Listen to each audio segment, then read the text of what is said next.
Hello, Good everyone. evening.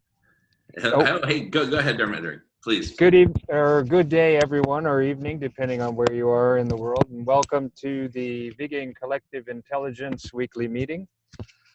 I'm going to start by asking everyone at this moment to just take a moment to disconnect from the world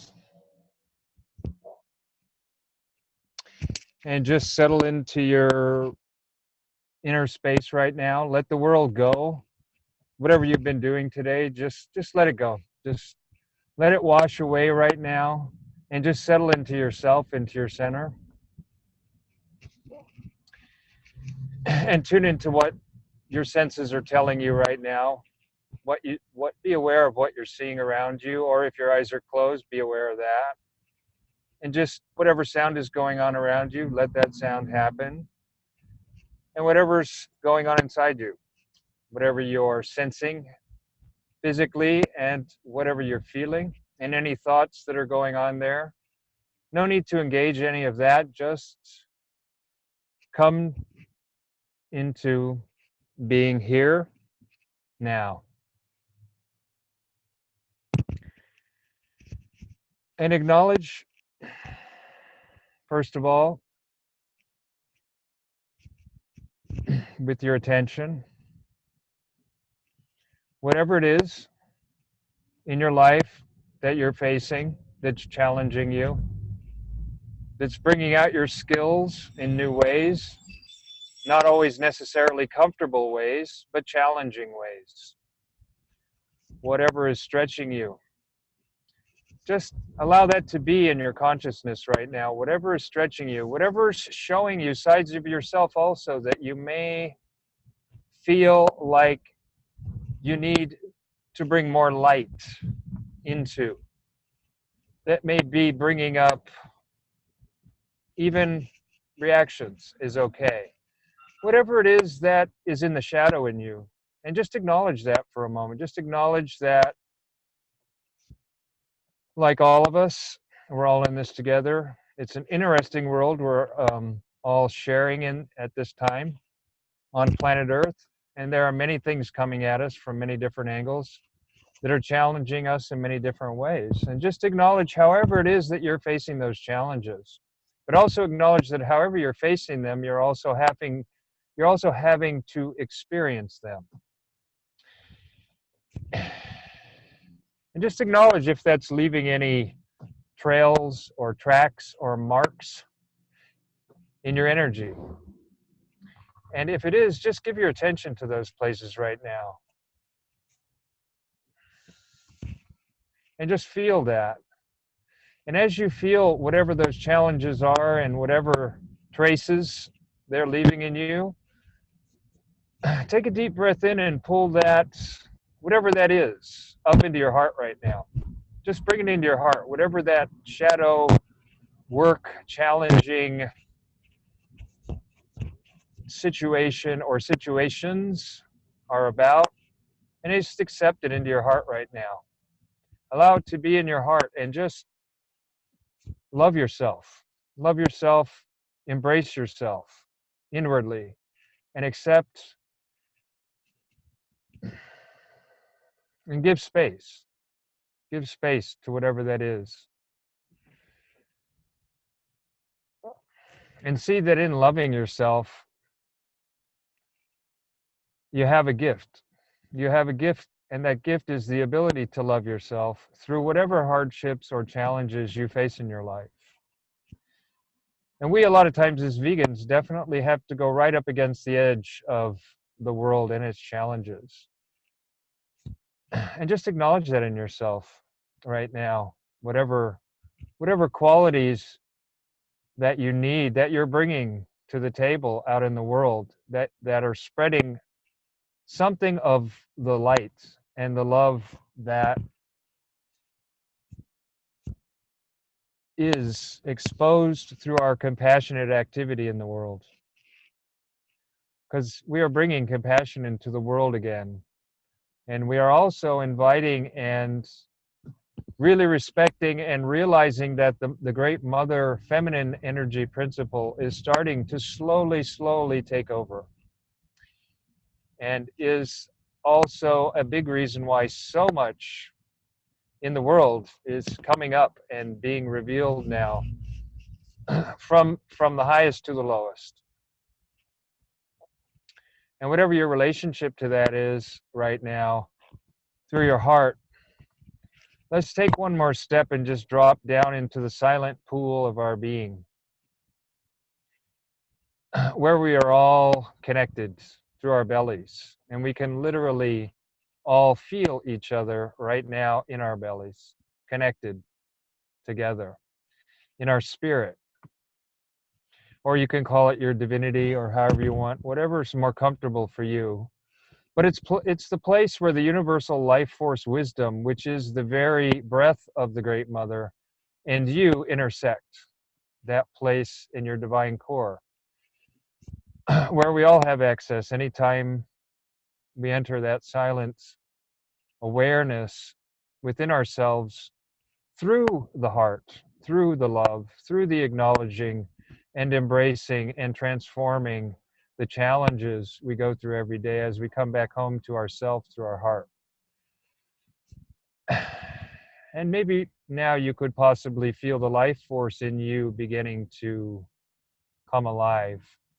And it is already alive. It's just that your attention is now giving space to the realization that that living energy is the greatest energy in the world that keeps everything alive, that universal life force. And it's what we respect in all life. It's why we're all vegan. It's why we want to save the planet, because that life force is expressing itself in myriad different ways on this planet, in so many beautiful ways. And that's worth acknowledging and celebrating whenever you can remember just what a beautiful gift we have, all of us, to be here on this incredibly beautiful planet, and tune into that energy that the universal life force provides through so many different life expressions. And finally, let's just find that emanation in that divine core of ours, in the center of our being, in the center of our body also, of peace. And let's just take a moment to tune into that peacefulness. And let us just take a moment and go with it. Ride that emanation for a little bit. Just ride that emanation and let it just kind of take you for a moment. Wherever peace goes, just let it take you. Let it take you into that place that brings you back home, where we all come from, the spirit that we all arise from, the great spirit we all arise from.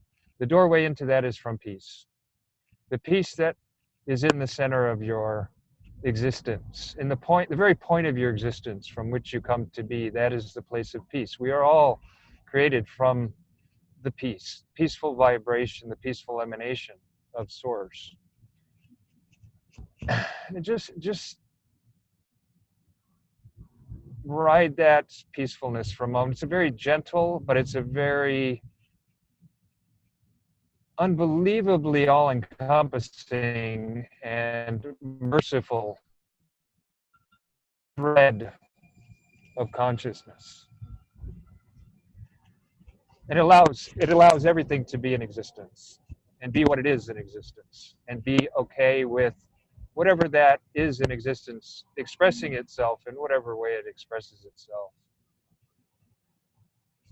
And it's what connects us to everything. It is the interconnectedness of everything. It is the root of the interconnectedness of everything. And feel that connectedness down into the earth now too, and feel that the earth knows this interconnectedness of everything, and it is connected to everything in the big picture as we are in the human picture, connected to everything through peace. And on that note, I will graciously and gratefully pass it to Sailesh Rao, the creator of all of this that we are all participating in. Sailesh? Thank you so much, Dharmendra. Thank you all for being here. You know, it's wonderful to see this coming together. And thank you, Jamin, for making this happen, Vegan Collective Intelligence. And I think this is a synthesis of what we are doing in each of these study groups, so that we understand that there are no conflicts, and that we can resolve any conflicts that happen. And so that's what this group is doing. And and Jorge, you're right. There are a lot of study groups that have been formed. Some of them are active. Some of them are still in the formative area, you know, where people are figuring out who is going to lead it, who is going to start the weekly meetings. But the questions are there as to what it is that we are trying to address in each study group. And we know that we need to answer all those questions in a cohesive way to create a vegan world. So that's what we are trying to do. And so initially it is about answering those questions, and then it's about implementing them, you know, putting them into action. So so that we can effectively grow the movement as quickly as possible. So that being said, Jamin, take it away. Thank you so much, Sailesh. And just yes, yes, yes. And this is all a co-creation, a collaboration. It's not, I mean, you know, who passed the baton to who at which moment, who cares, right? We're all co-creating this. And Jorge and Sylvie, I invite you to consider yourselves co-creators of this along with us. Please hold your heads high. You are as much here and as much a part of this as anyone else here. And welcome, Myra. And same message to you. Whenever it's good for you to say hello, please do. But no pressure. And by the way, one of the things that characterizes our collective intelligence meetings, and we have vegan collective intelligence here, we have a solar radiation management collective intelligence, we have a collective intelligence on the topic of, drum roll, collective intelligence itself, which is an evolving thing. So it's not just like this static tool like your grandfather's wrench that you just use over and over and over and it doesn't mutate. The tool itself is mutating and is therefore a worthy topic of exploration, collaborative design, co-creation, implementation. And we're implementing it right here. And the coolest thing is we always have the latest software download, if you will, in the tool that we're using. So this is powerful stuff that we're experiencing right here. May I throw in really quickly, just in that gap, never to forget accelerated collective evolution also, which is a part of the collective intelligence network. If I read all this rightly, correct, Jamin? Absolutely, and we're going to see some visuals of that in the next few minutes.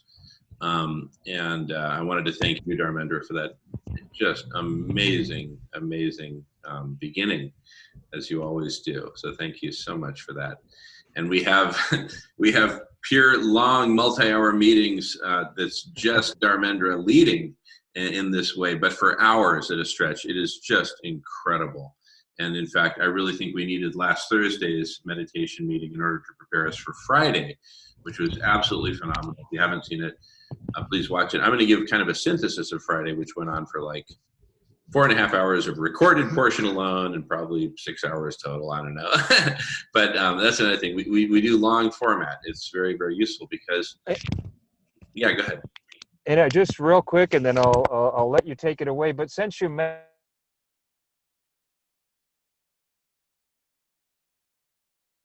hey, Dharmendra, brother, I think you're a little bit frozen there. I see everyone else in real time. Thanks everyone for moving. Anyway.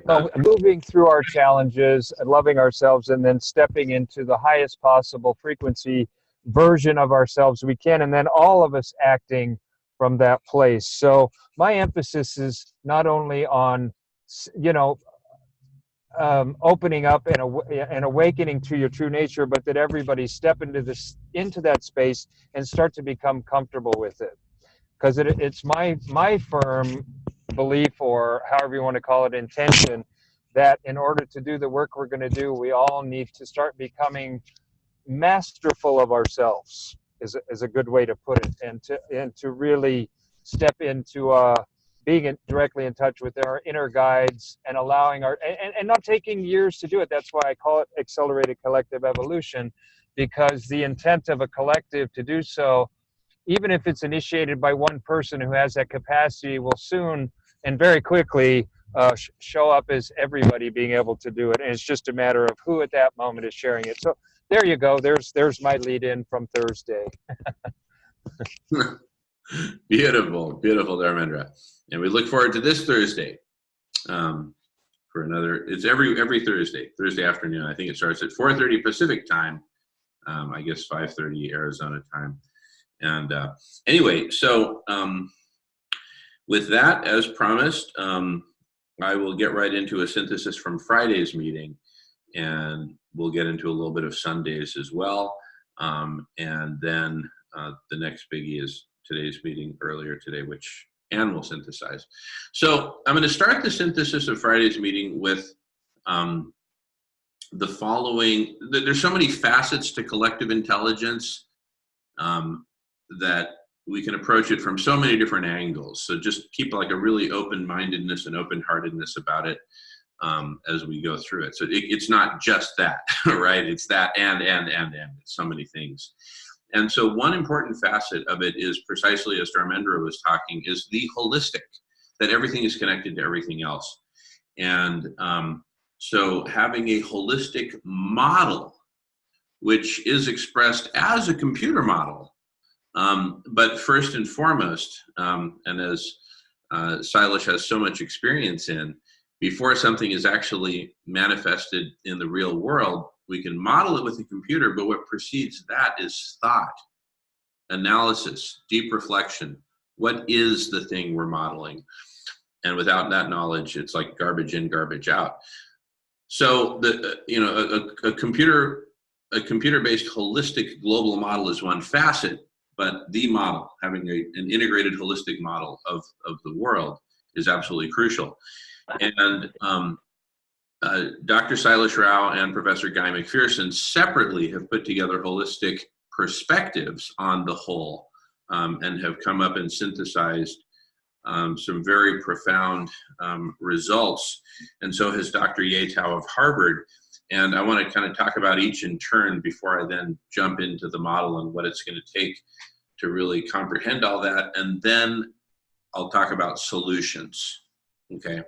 What can we do to change our course? We're in a death spiral right now, running out of time quickly, running out of resources, running out of life, running out of air, running out of ice, running out.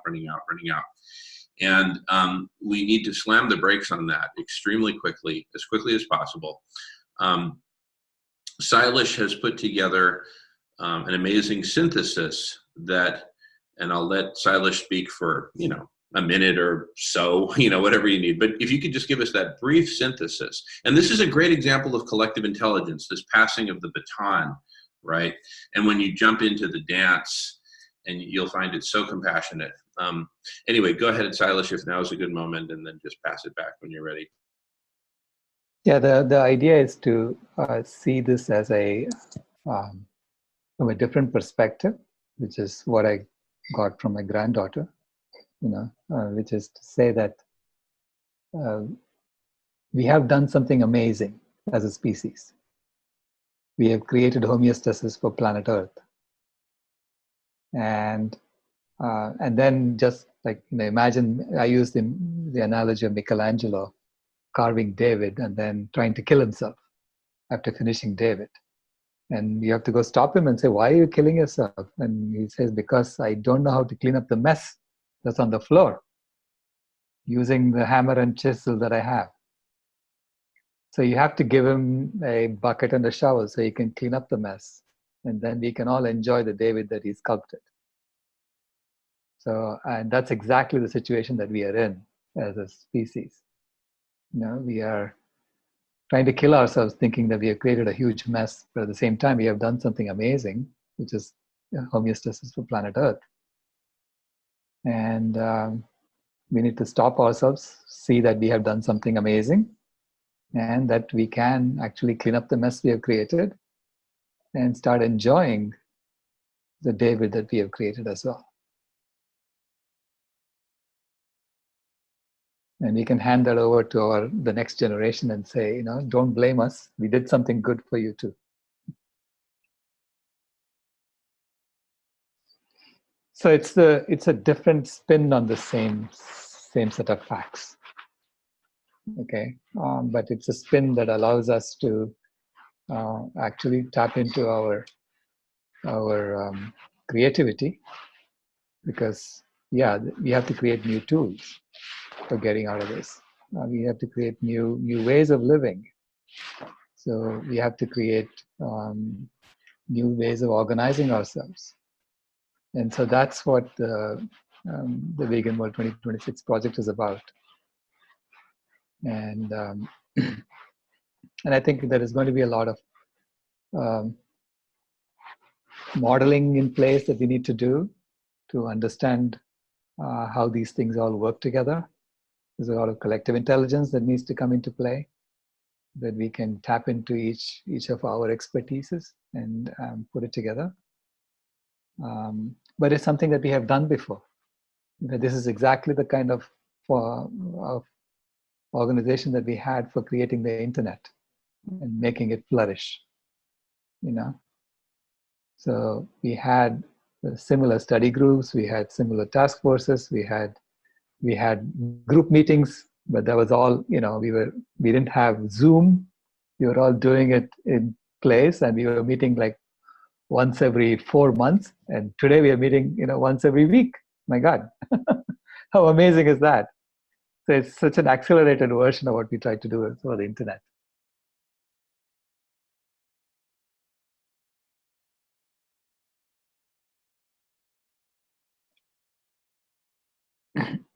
Beautiful, Silas. Anything anyone would like to add to that, including Silas yourself, before we proceed? It was just absolutely beautiful, Silas. Thank you.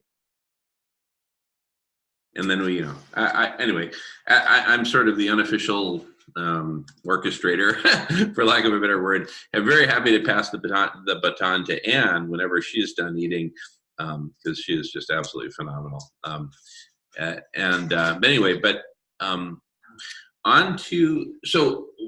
among the things that Silas has uncovered and put together in his synthesis is the fact that, correct me if I'm wrong, Silas, but animal agriculture is responsible for approximately 87% of planetary overheating. Is that correct? Yes. So on an annual basis, animal agriculture, just the methane from animal agriculture causes more heating than the CO2 from all fossil fuel sources combined, right? And so on an annual basis, animal agriculture is responsible for 87% of all the emissions. That is, if animal agriculture stopped today and we don't have those animals anymore, we would be sucking down CO2 at a rate of about 34.5 gigatons per year. And instead, now we are emitting about 21 gigatons per year of CO2 equivalent. So the difference between the two is about 87% of the total. So fossil fuels are emitting about 32 gigatons of CO2 per year right now. Okay, so I'm not saying that they're only 13% of the total. They are huge, but some of that fossil fuel emissions is for animal agriculture, and it's the difference that matters, right? Because if you eliminate fossil fuels altogether right now, it doesn't sequester CO2. It just stops adding more CO2 to the atmosphere. That's all. And specifically, it only stops adding more CO2 from that particular vector, but the animal agriculture is the big vector. So if the world is a house on fire, we as humanity as a whole are adding fuel to that fire every single day when we could literally, turn a dial and Right. reverse the flow from overheating to cooling, sequestering carbon. It's that profoundly simple. And thank you Right. so much, Silas, for making it so simple for us. More on that in your white paper. There's a whole group that's working on it, perfecting it. This is a conversation. It's not just a snapshot. See the Right. paper I published 23 years ago. No, it's a conversation. It's an ongoing analysis. Another very important synthesis is that put together by Professor Guy McPherson, who says, if we do not stop, if we do not make a radical change on the order of what Silas is talking about, and also on the order of what we'll talk about with SRM, a different, very different, but similarly vital piece, this is what you can expect, and it's exponential planetary overheating, driven by, at last count, 67 self-reinforcing feedback loops, like, for example, the melting of the Arctic ice, which shrinks the mirror, less sunlight is reflected back into space, and more dark blue ocean seawater absorbs more photons, and it just accelerates out of control. Well, it's actually out of control right now. So we can bring it under control if we implement the right solutions in the right, with the right urgency. Veganism is stop adding fuel to the fire, let Mother Earth heal herself, but the fire has gotten so out of control that we also need to hit it with some high pressure hoses, metaphorically. That is what solar radiation management is. Solar radiation management is the planetary fire department. It comes in, it's not here to stay, like long term, like, hey, let the fire department move into your living room, right? No, they come, they do their job, they pack up, they go home. That's what solar radiation management is. It's a firefighting mechanism to cool the planet forcibly by reflecting sunlight back into space. People talk about biomimicry. This is actually a case of Gaia mimicry, where we're mimicking what Mother Earth herself is doing to cool down, which is creating these ice mirrors in the poles, mainly concentrated around the poles, including Greenland, etc. All glaciers, all snow. Clouds also reflect sunlight back into space. So we're mimicking what Mother Earth does herself to heal and to cool, but she needs some help right now, just like a patient in an emergency room. So now, to do all of these things, we need not only the, for lack of a better word, the technical solutions, right? Going vegan is technical. You go to the grocery store, is it plant or is it, did it come from an animal? I'm oversimplifying, but I'm calling that a technical question. So it's a technical solution of substituting what you eat and substituting what you do with the land. Agricultural technology versus leave it alone technology, right? Holistic land management is a fancy word for let Mother Nature do what she needs to do.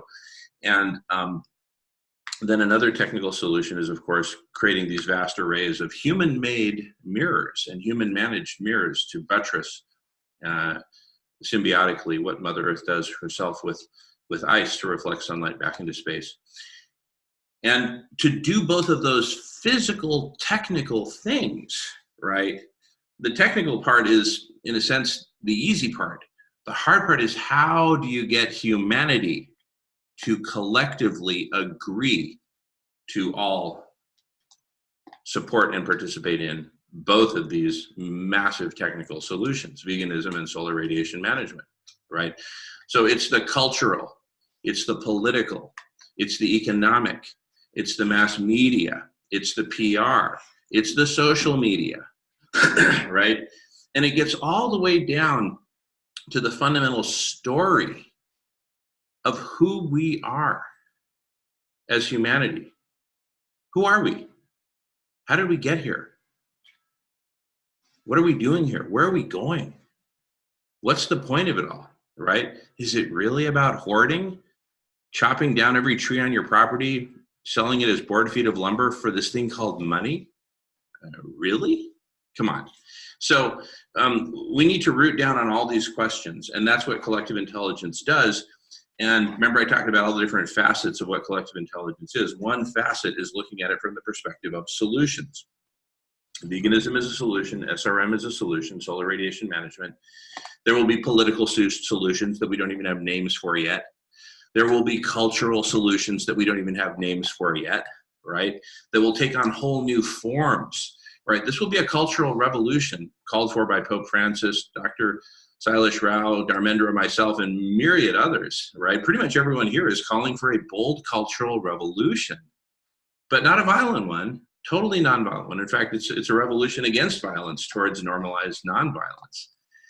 And so solutions in the realm of culture, solutions in the realm of story, closely connected with culture, solutions in the realm of the arts. My partner, Melissa, is an artist, and so she creates amazing works of art about healing and protecting Mother Earth that actually have political influence, among many others, cultural influence, et cetera. So it's all interconnected. So the question is, it's kind of like a Swiss watch. It's a combination of gears and springs and stuff like that. The big picture solution of what we need to do, likewise, consists of a whole bunch of elements that must all work together. And just like a Swiss watch, you don't just get together one weekend and with a hammer and some other tools just start, no. The Swiss watch needs to be designed very intelligently, right?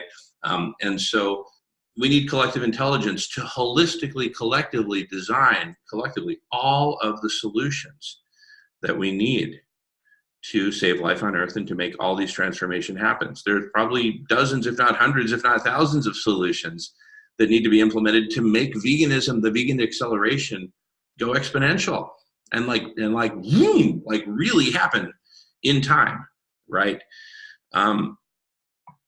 Period. I mean, there's so many solutions that need to happen. There's going to be songs written about it. There's going to be cartoons for kids. There's going to be stories, right? And we'll talk about some examples of those that we've used in the past in different contexts.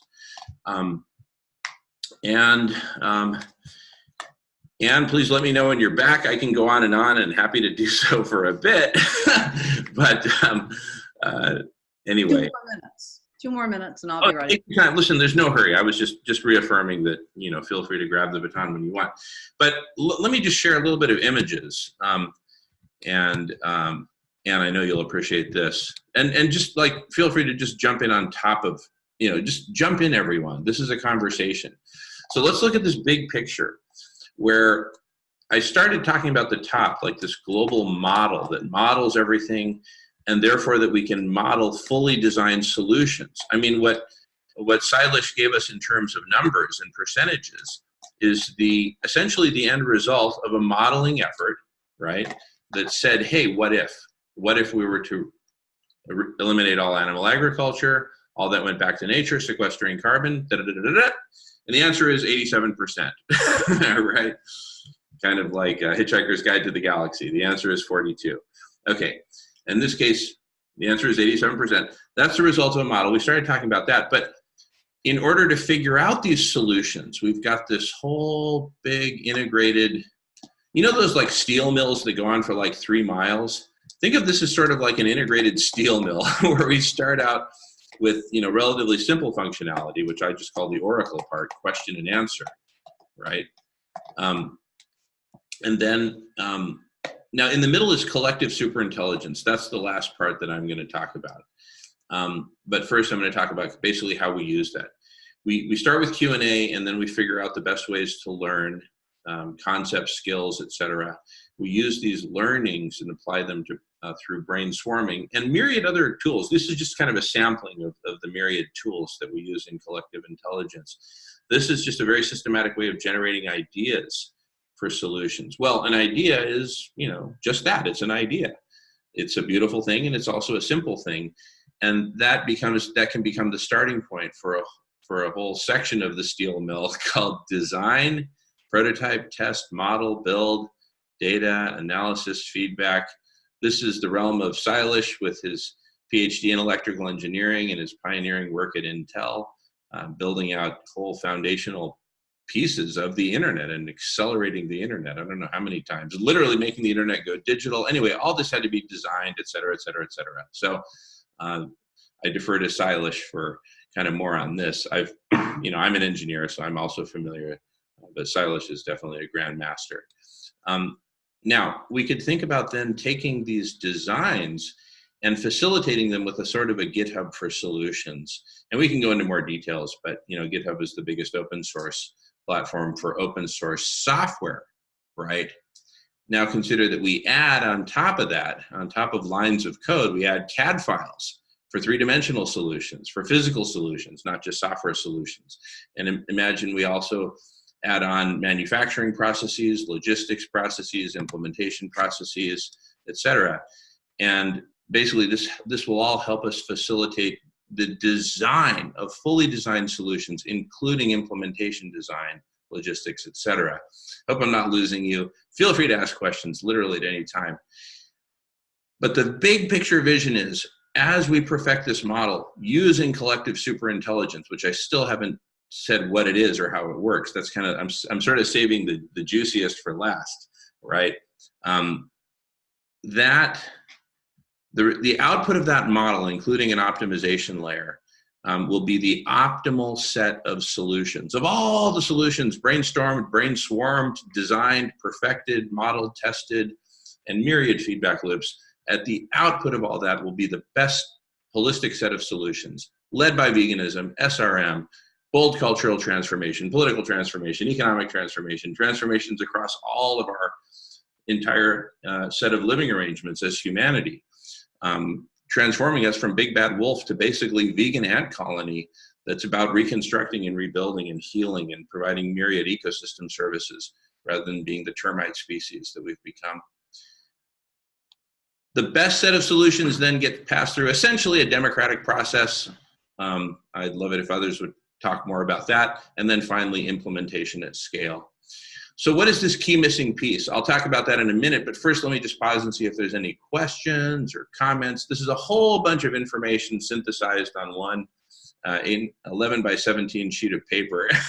So I'm gonna first just go off of screen share just for a moment, just so I can see everybody. And then I'm happy to go back if you have questions related to that big overall map.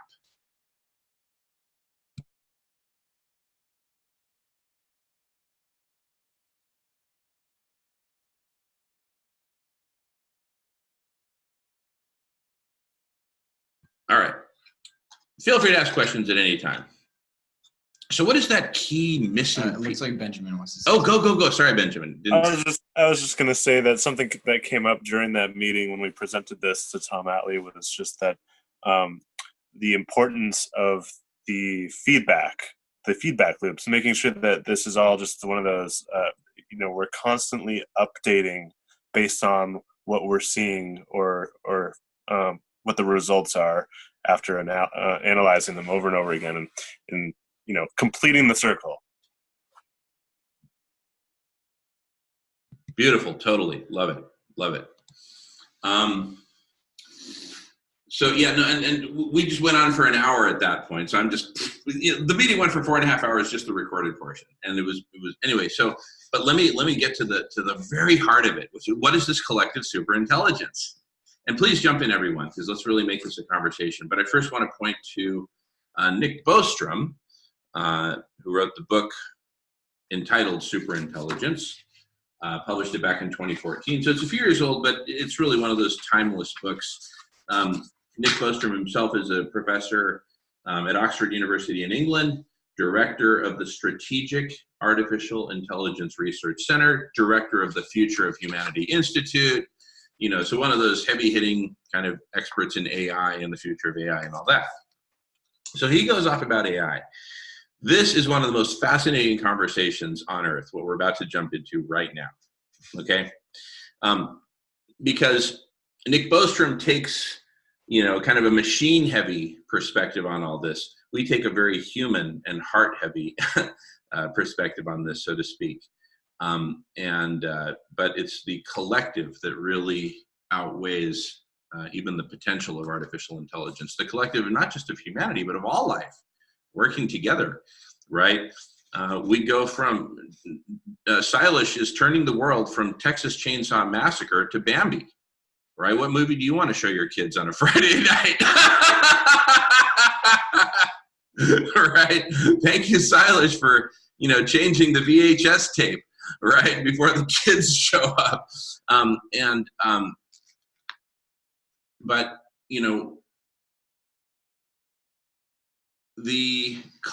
anyway, let me just read this segment and then it'll be clear where we're going with this. Okay, strap in your seatbelts. right? Corky, I don't want to see you flying across the living room unless you've got a magic carpet or something like that, in which case fly away. And Dharmendra, as always, jump in whenever you want. I don't care if it's mid-sentence.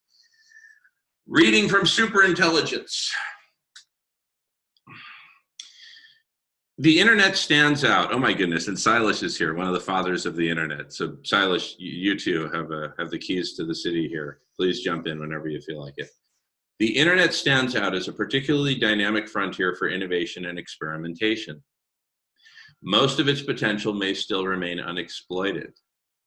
Continuing development of an intelligent web with better support for deliberation, debiasing, and judgment aggregation might make large contributions to increasing the collective intelligence of humanity as a whole or of particular groups. Look, this whole thick book, 415 pages long, there's like, I don't know, like 4 or 5 pages where he talks about collective intelligence. It's just hilarious. And the book is called Superintelligence, as if some machine is going to become intelligent instead of us as a collective. Anyway, wait till you get to the heart of this. It's so fun. So just keep. But I'm going to jump in real quick since you allowed me to. Yeah, please. Since everything you're saying here, at least from my perspective, which I hope to introduce and make people very familiar with very quickly into the future of vegan synergy meditation meetings, is that this whole concept you're describing is a modeling of what actually occurs in our human superconsciousness once we start to develop it. Because collective superintelligence is the application of collective superconsciousness. Hello, that's how they relate. So, and I'm not going to give away your secret yet. I'm just going to talk about something that's going to sound kind of like, Star Trek, Star Wars, Deep Space Nine stuff. But what I've discovered in my actual own experience after, purveying the vast dimensions of meditation, after 50 years, is that there exists in reality something that I like to call the light web network, which even made Michael Gao stop and write a note on it, and that is basically the thing that we start tapping into more and more. And it's the way that, and I don't care if you believe this or not, because the truth doesn't care what you believe in. It's true. But the way all the Buddhas of existence intercommunicate with each other already, whether in body or out of body, it's much easier out of body, but is through this light web network. And it is just basically a network of light consciousness that traverses all the spaces of the universe and keeps everything informed of everything else. And this is what we're trying to model actually into the, and I promise I won't give it away, but that model is what we're extending into the superintelligence. That is the model, superintelligence, and where Jamin's going to go with it. But I want to say that it's so interconnected, all these pieces, and Silas and the designing of the internet as a physical, actual example of a light web network, literally through electricity, physically in the world. I mean, all the pieces are interconnected in a really neat way. And even though mine sounds kind of sci-fi, it's actually, once we start to discover and play with it, it's mind-blowing. It is just mind-blowing how much information we as a collective superconsciousness circle that we are developing, we're practicing, we're getting better at it all the time. When we focus specifically on that in the Vegan Synergy Meditation Group, it's just amazing how much information we will be able to start grokking in one moment. I swear there was one, I'll just give a quick example and give it back to Jamin. There was one time when I was working back in the early 90s when I had first went through my mystical death and rebirth and became awakened.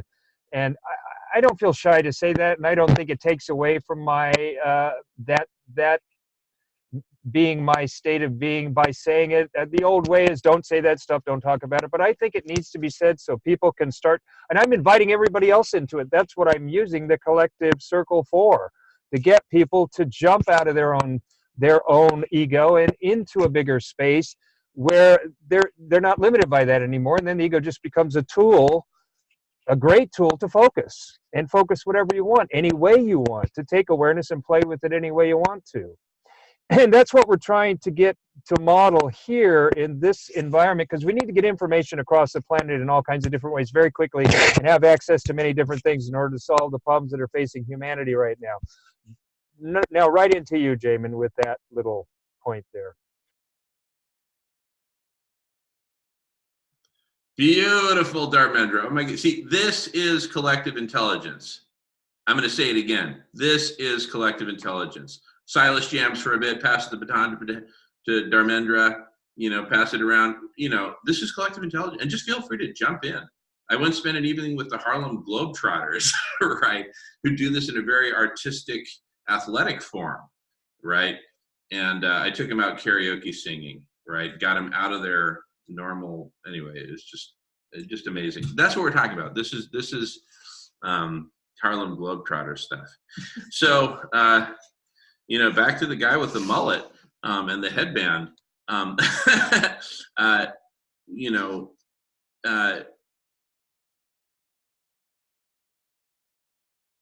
keep the questions and comments coming. This is just grab the ball, right? Don't ask permission. Más vale pedir perdón que pedir permiso. Eso. Okay. All right. In Mexico, we have that saying, better to ask forgiveness than to ask permission. So anyway,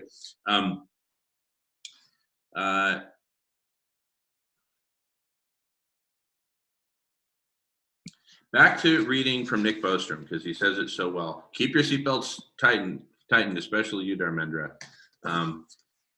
Because then after I read this, I'm gonna unveil the actual key missing piece. All right. So stay tuned. But first, a little bit of reading, a little bit of bedside reading on superintelligence. Okay. Let's see. I talked about continuing development of an intelligent web with better support for, oh my goodness! I think we have a special guest to introduce, don't we, Silas? And thank goodness, another feminine voice. I'm going to just jump in here, Jamin. Sorry about that. Don't say sorry. Just do it. Just do it. So it's really good to see you. Do you want to say hello, good evening? I can't really see you, unfortunately. I know you can't see me because my camera doesn't work. And I don't know why. My name is Anne. I was at the conference, and so I saw you, but you probably didn't see me because there were lots of people there. Yeah. Yeah. Great to see you, Kamaya. Great to see you guys. Oh my So goodness. the other thing that we talked about a lot on the call today was about bringing the divine feminine voice into the conversation. And I'm really glad that you showed up, because I think you would, well, there's only 3 of us on the call today that have the feminine voice, and we want to make sure that we get heard. And we know that the guys are trying. We get that they are trying to figure this out, but it's hard after thousands of years of having the male voice be the dominant one. And so on our call earlier today, we spent a lot of time talking about what exactly does it mean for the divine feminine to come in. And for those of us who want to bring the feminine voice and perspective into the conversation, we also don't want to do to the men what the men have done to us for the last huge numbers of years. So we don't want to exclude them. And yet we want to ask them to slow down and think about this and look at it from a different lens, from a different perspective, and to think about the fact that women are and not only human women, but women of all species, including plants, are the bringers of life, right? We're the ones who bring new life into the world. And our perspective needs to be seriously considered.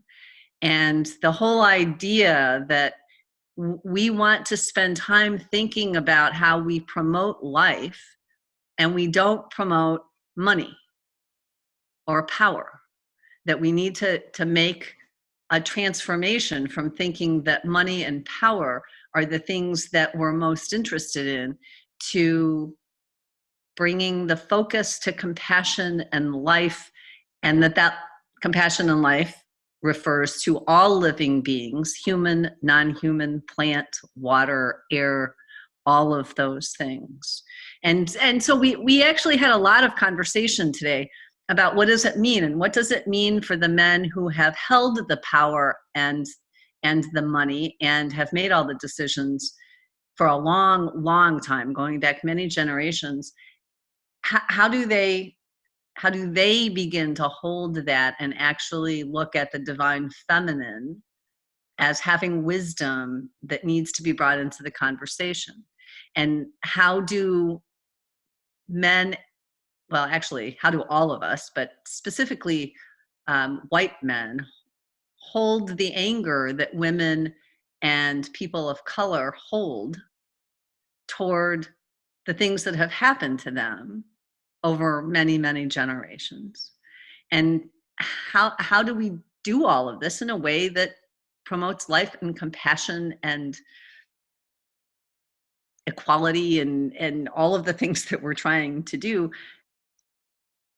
And we always circle back to the fact that in order to do any of that, we have to cool the planet down so that we have time to do the rest of these things, right? So the idea of promoting SRM and veganism really is about then giving us the time to move into all of these other things and to allow them to take root.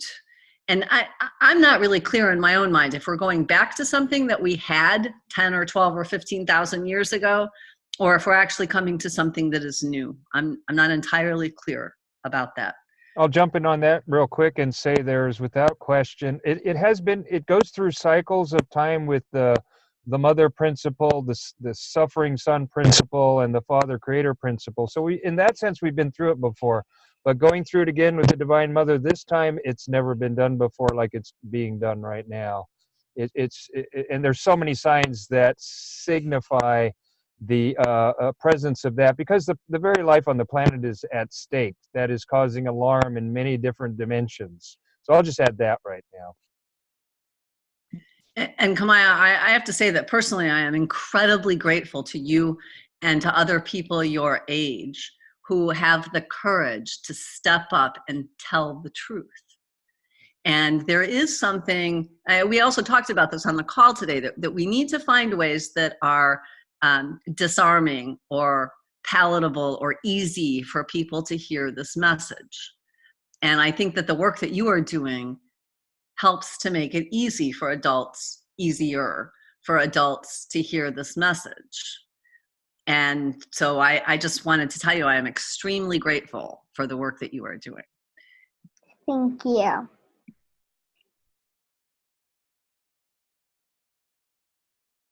And anyone else who was on the call earlier today, we talked a lot about the fact that art and poetry need to come into this conversation, that facts alone, science alone is not going to be able to do it. And that we need to have a lot of diversity. So it's not only men and women, it's also people of color, it's also people with different physical abilities and different cognitive abilities, and it's the natural world and the non-human animals and their wisdom, and the plant world and its wisdom, and all of the elements that live in the world, and that we need to find a way to listen to those other voices and act on what those other voices are telling us to act on. And that's not going to be easy given our recent history. It's just not. We've been destroying the earth. One thing I might mention on that beautiful point you're making about the listening, it reminds me of the metaphor of Indra's net, which is a net of infinite mirrors, each mirror capable of reflecting all the other mirrors and at the same time being reflected by all the other mirrors. So when we come into a circle of collective intelligence, we're each a mirror reflecting all the other mirrors. And at each point when one of us is expressing something, we become the point of reflection, and everything else in the space is holding the grace for that to be. So in a way, we're also practicing on in a higher expression, the female and the male, by all of us who hold the space, creating that womb-like receptivity for whoever in that moment, like myself right now, is doing the masculine principle of making the point and creating the vibration in the space that everybody else in the space can mirror, but mirror in the sense of holding the grace for whatever is being presented in that space. And just throwing that in really quickly because I felt that was an important point.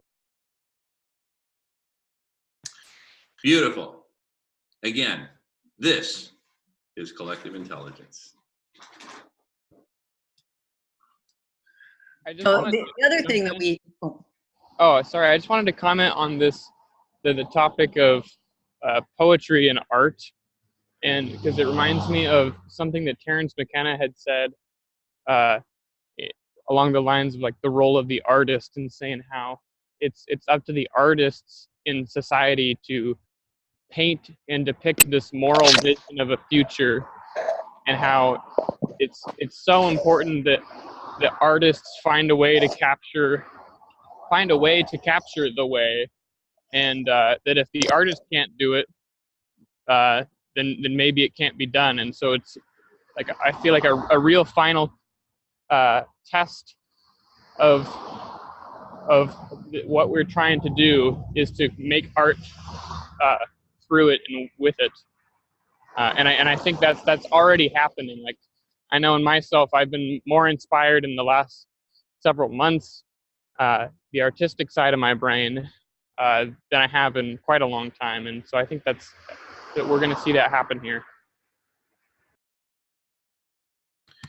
Well, the beautiful thing is it is happening. I mean, we have now we have simply hit critical mass, right?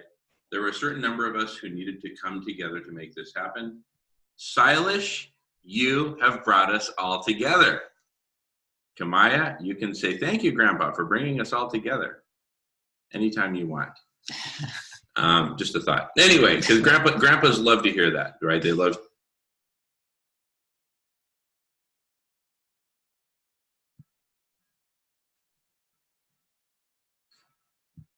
Thank you, Kamaya. All righty, Silas, thank you for bringing us all together, because now we have critical mass. Well, thank you for coming. Thank you for being part of this. Well, together, go ahead, Dharmendra, and thank you, Silas. Okay, you're on mute. Oh no, I was just moving my screens around. I wasn't wanting to talk. No. Okay, fair enough. I'm good. Yeah.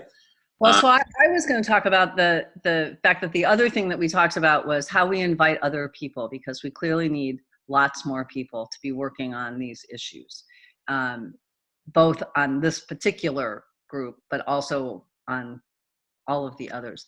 And there are many people who I believe are interested in this, yet they aren't thinking about climate change, global warming, veganism.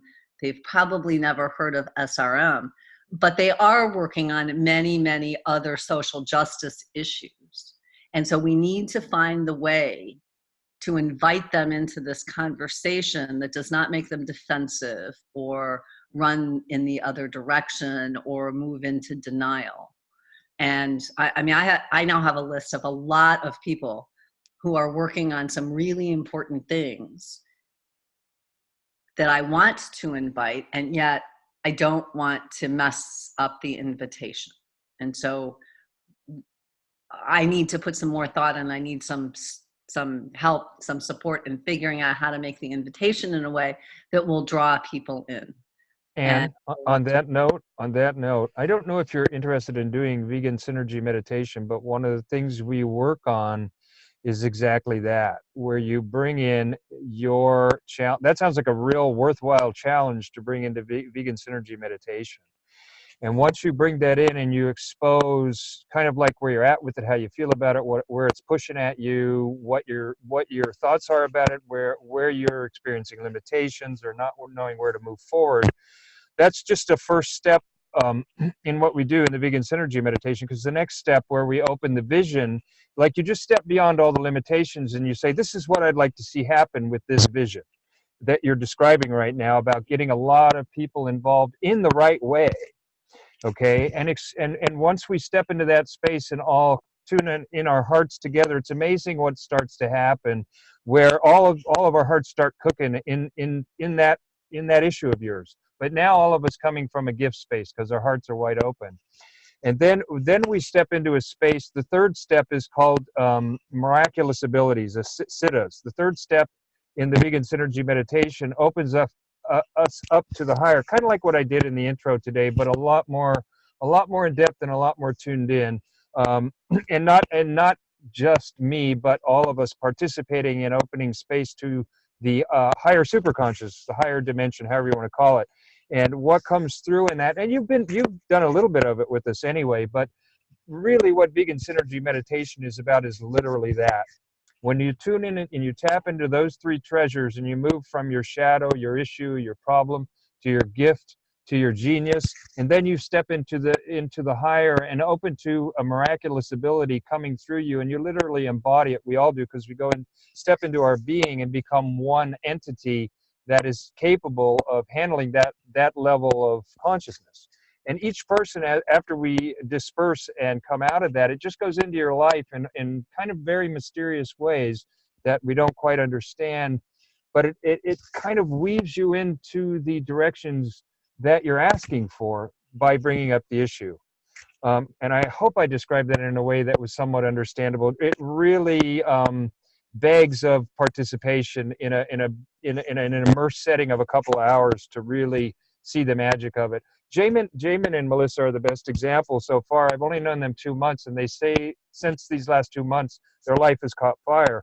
And I know that my contribution to that, as well as their own intent and everything else, is this ability to start bringing your problem into a solution space and then asking for help from a higher intelligence, literally, because it exists. It's that light web network I was talking about in action.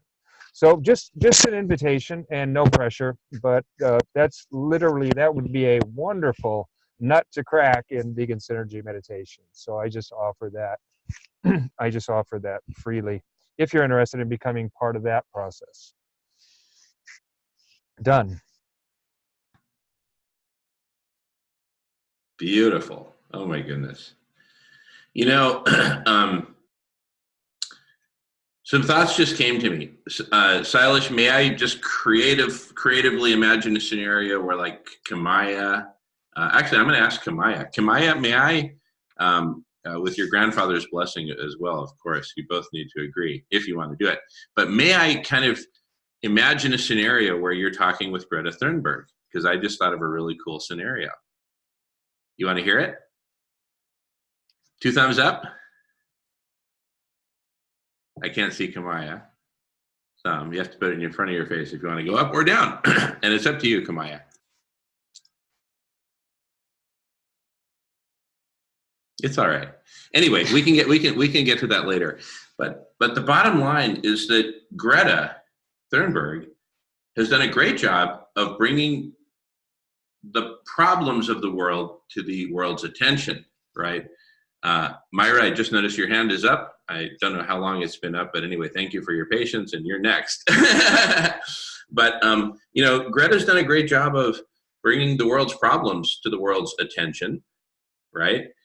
Now we've got some solutions, including some grand meta solutions. Collective intelligence is a meta solution, right? It's not the answer itself. You can't, you know, plug in collective intelligence, suddenly the world is cool and green and full of bursting with life and all that. No, but collective intelligence generates all the solutions that we need, right? It's like an apple tree that just keeps on giving, right? Generously, dropping apples to the ground. We don't even have to pull them from her.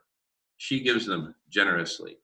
And so that's collective intelligence. It's a generous giver of life-giving solutions, like veganism, you know, which was an idea, right? Solar radiation management, collective intelligence itself, right? Transforming our entire set of living arrangements through our ecologies, lean linear cities, holistic land management, being stewards, and care, you know, giving the caretaker species rather than the termite species. So collective intelligence is this grand meta solution, and I've got more to uncover and unveil about it whenever Anne gives her blessing, and I call out Anne because she does such a great job of directing flow. No, that's great, Jamin. That's great. Go ahead. All right. Well, this is going to be a high-speed action sequence, and parental guidance is strongly advised. So thankfully you're there with us, Silas, and just I'll let you. You always have. But you know what? I'm going to let Myra speak first. I'm sorry, Myra, and then I'll get into the James Bond sequence. Go ahead, Myra. Hi, good evening, everybody.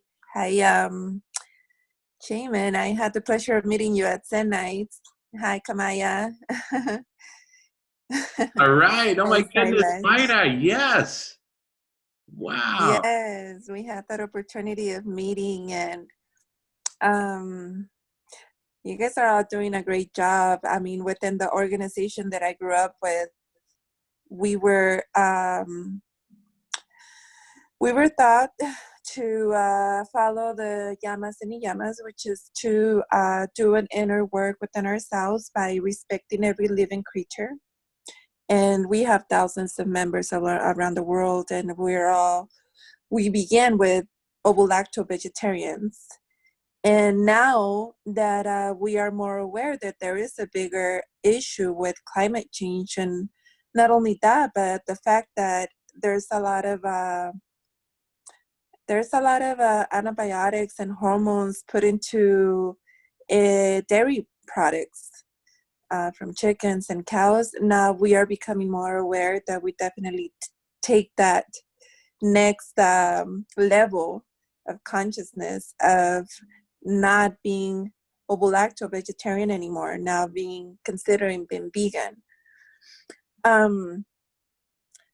To a point, people were so afraid of vitamin B12 and receiving calcium also, because we thought that the only source of calcium or the biggest source of calcium was through milk, cheese, yogurts, and all those dairy products out there. I think that one of the biggest challenges that we have, and I include myself because I support Silas from the moment that I met him, supporting Kamala also. I think the biggest challenge that we have is to how to treat the problem, not the symptom, because no matter how many times we treat the symptom, if we don't treat the root of the problem, it's not going to get fixed. It might get fixed for a few years, but then we'll come back to that again. So it's almost like how can we get connected to that superior intelligence that a lot of people, we call it God, a lot of people we call it universe, and it's definitely very important to consider, like this other gentleman was saying, I cannot pronounce his name, the one wearing glasses. Dharmendra. There you go. Yeah, and what you're saying is what we do in vegan synergy meditation, exactly what you're talking about. So yes, you are correct. Absolutely, I agree 100%.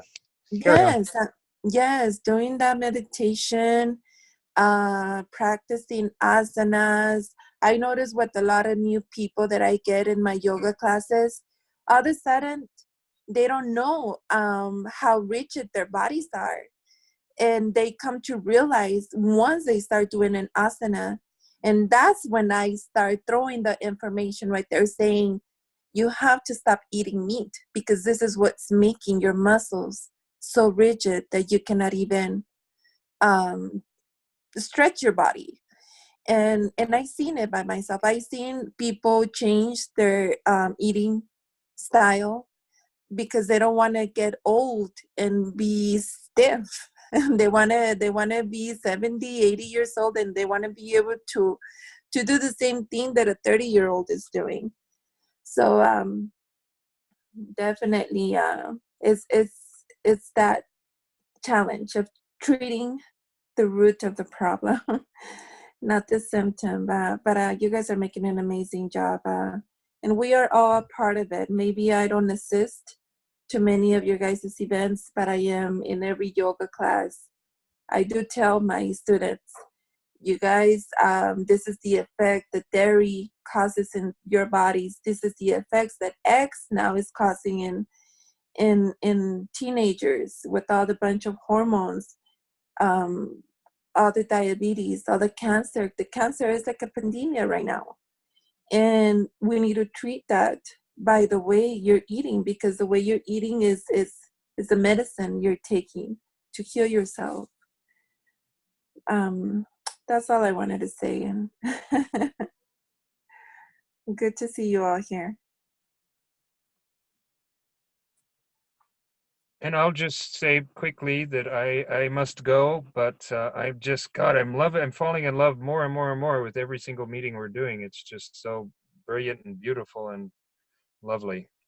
And lovely to share with all of you until the next meeting. Well, this Thursday at 4:30 Pacific time, if people can do it, Vegan Synergy Meditation, where we crack nuts and find solutions.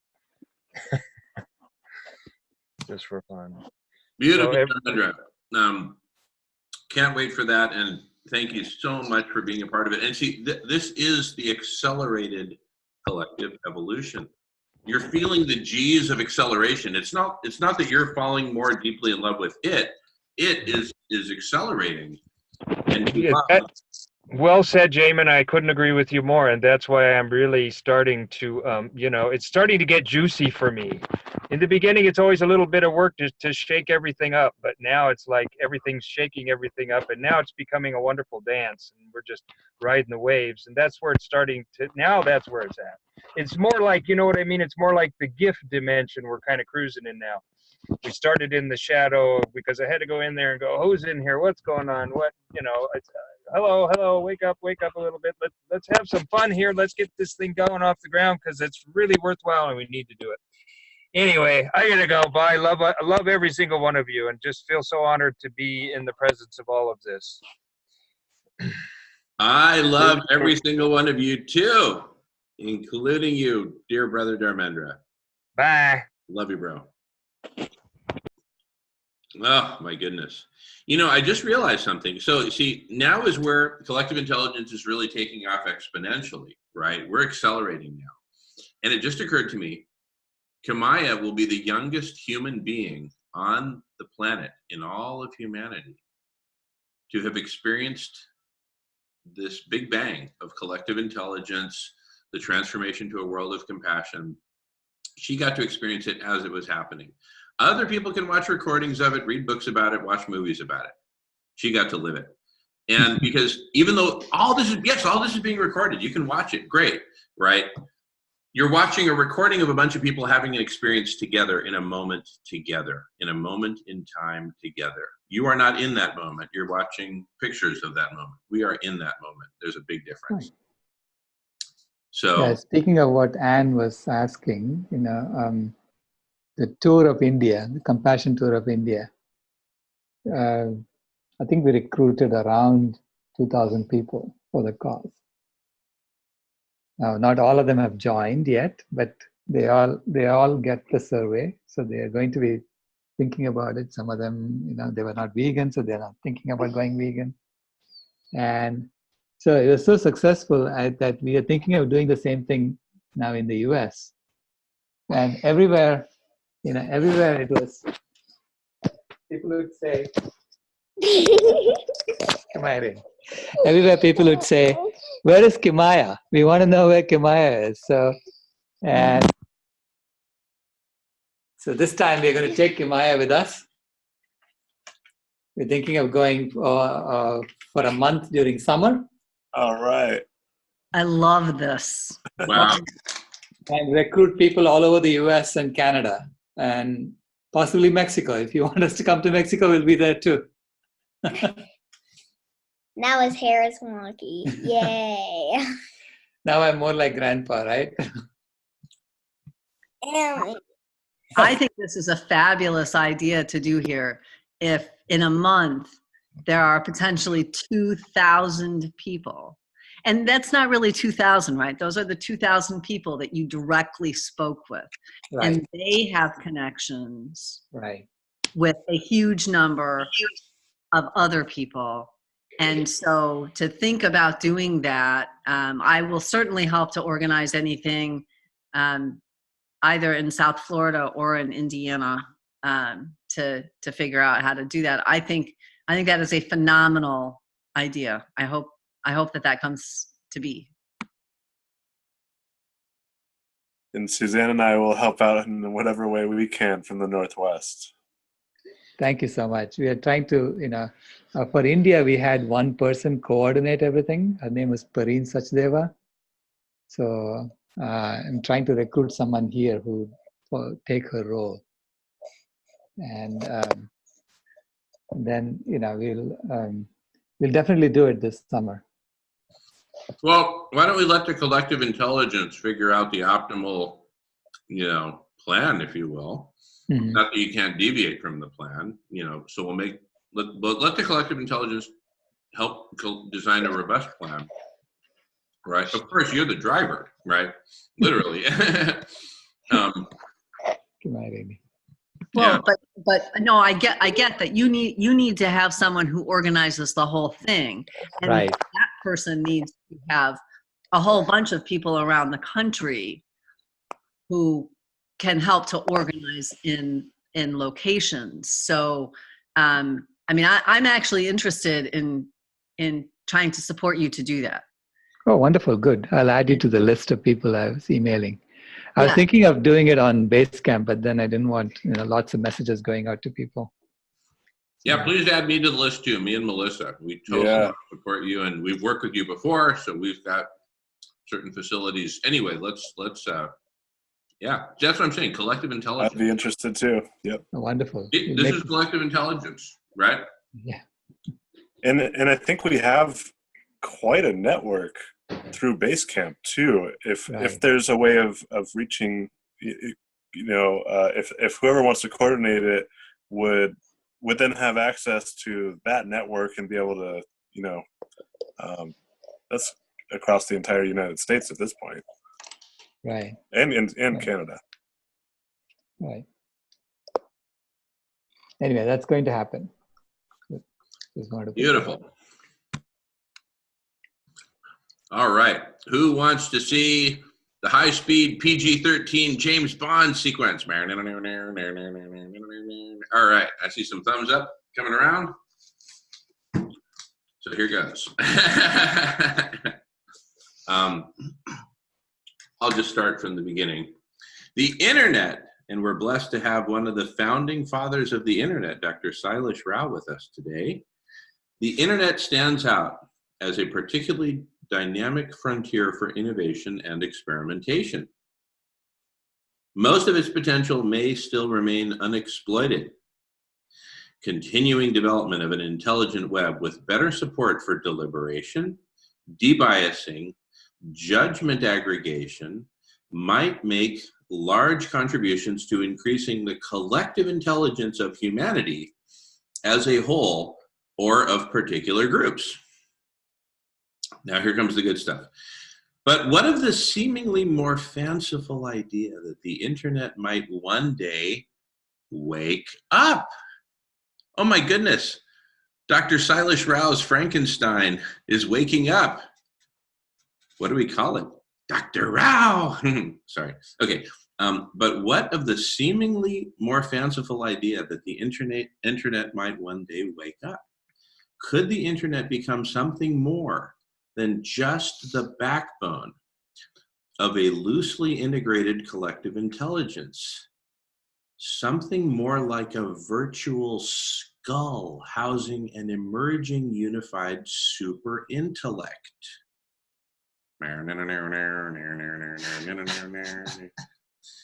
This was one of the ways that superintelligence could arise, according to Vernor Vinge's influential 1993 essay, which coined the term technological singularity. Now, Sailesh, what year did you get your PhD from Stanford? 1986. Okay, so 7 years later, right? Young Dr. Sailesh Rao is right in the midst of the technological singularity, which got coined. Do you happen to remember when that came out? No. Anyway, see, that's why we have collective intelligence. Not everyone has to know everything. Against this, one could object that machine intelligence is hard enough to achieve through arduous engineering, and that it is incredible to suppose that it will arise spontaneously. Okay? However, the story need not be that some future version of the internet suddenly becomes super intelligent by mere happenstance. A more plausible version of the scenario would be that the internet accumulates improvements through the work of many people over many years, starting with Dr. Sailesh Rao. I inserted that myself. Working to engineer better search and information filtering algorithms, more powerful data representation formats, more capable autonomous software agents, more powerful microchips, thank you Dr. Sailesh Rao of Intel, and more efficient protocols governing the interactions between such bots. This is where it becomes PG-13. So cover your eyes if you need to. Let me say that again. Remember when you'd rewind the VHS tape? Okay. That myriad incremental improvements eventually create the basis. Wait a second, sorry, let me, okay, sorry, rewinding. Work to engineer better search and information filtering algorithms. So basically the collective intelligence, what we're doing right now. And then we're gonna scale this up in a few minutes. So this is just the beginning, okay? But the collective intelligence works to engineer better search and information filtering algorithms, more powerful data representation formats, more capable autonomous software agents, and more efficient protocols governing the interactions between such bots. And that myriad incremental improvements eventually create the basis for some more unified form of web intelligence. It seems at least conceivable that such a web-based cognitive system, super saturated with computer power and all other resources needed for explosive growth, save for the one crucial ingredient, missing ingredient, which could, when the final missing constituent is dropped into the cauldron, that it would blaze up with superintelligence. This is when Dr. Rao's Frankenstein comes to life and opens its eyes, ablaze with superintelligence. That's literally what we're talking about here. That is what's on the table here. And that's what we are co-creating right now today with this Big Bang, this ongoing Big Bang that started, well, it started when Dr. Rao was born, but, started in quotes last Thursday when Dharmendra did this amazing meditation session, multi-hour. We followed up with Amazing Friday, which I'm synthesizing right now still.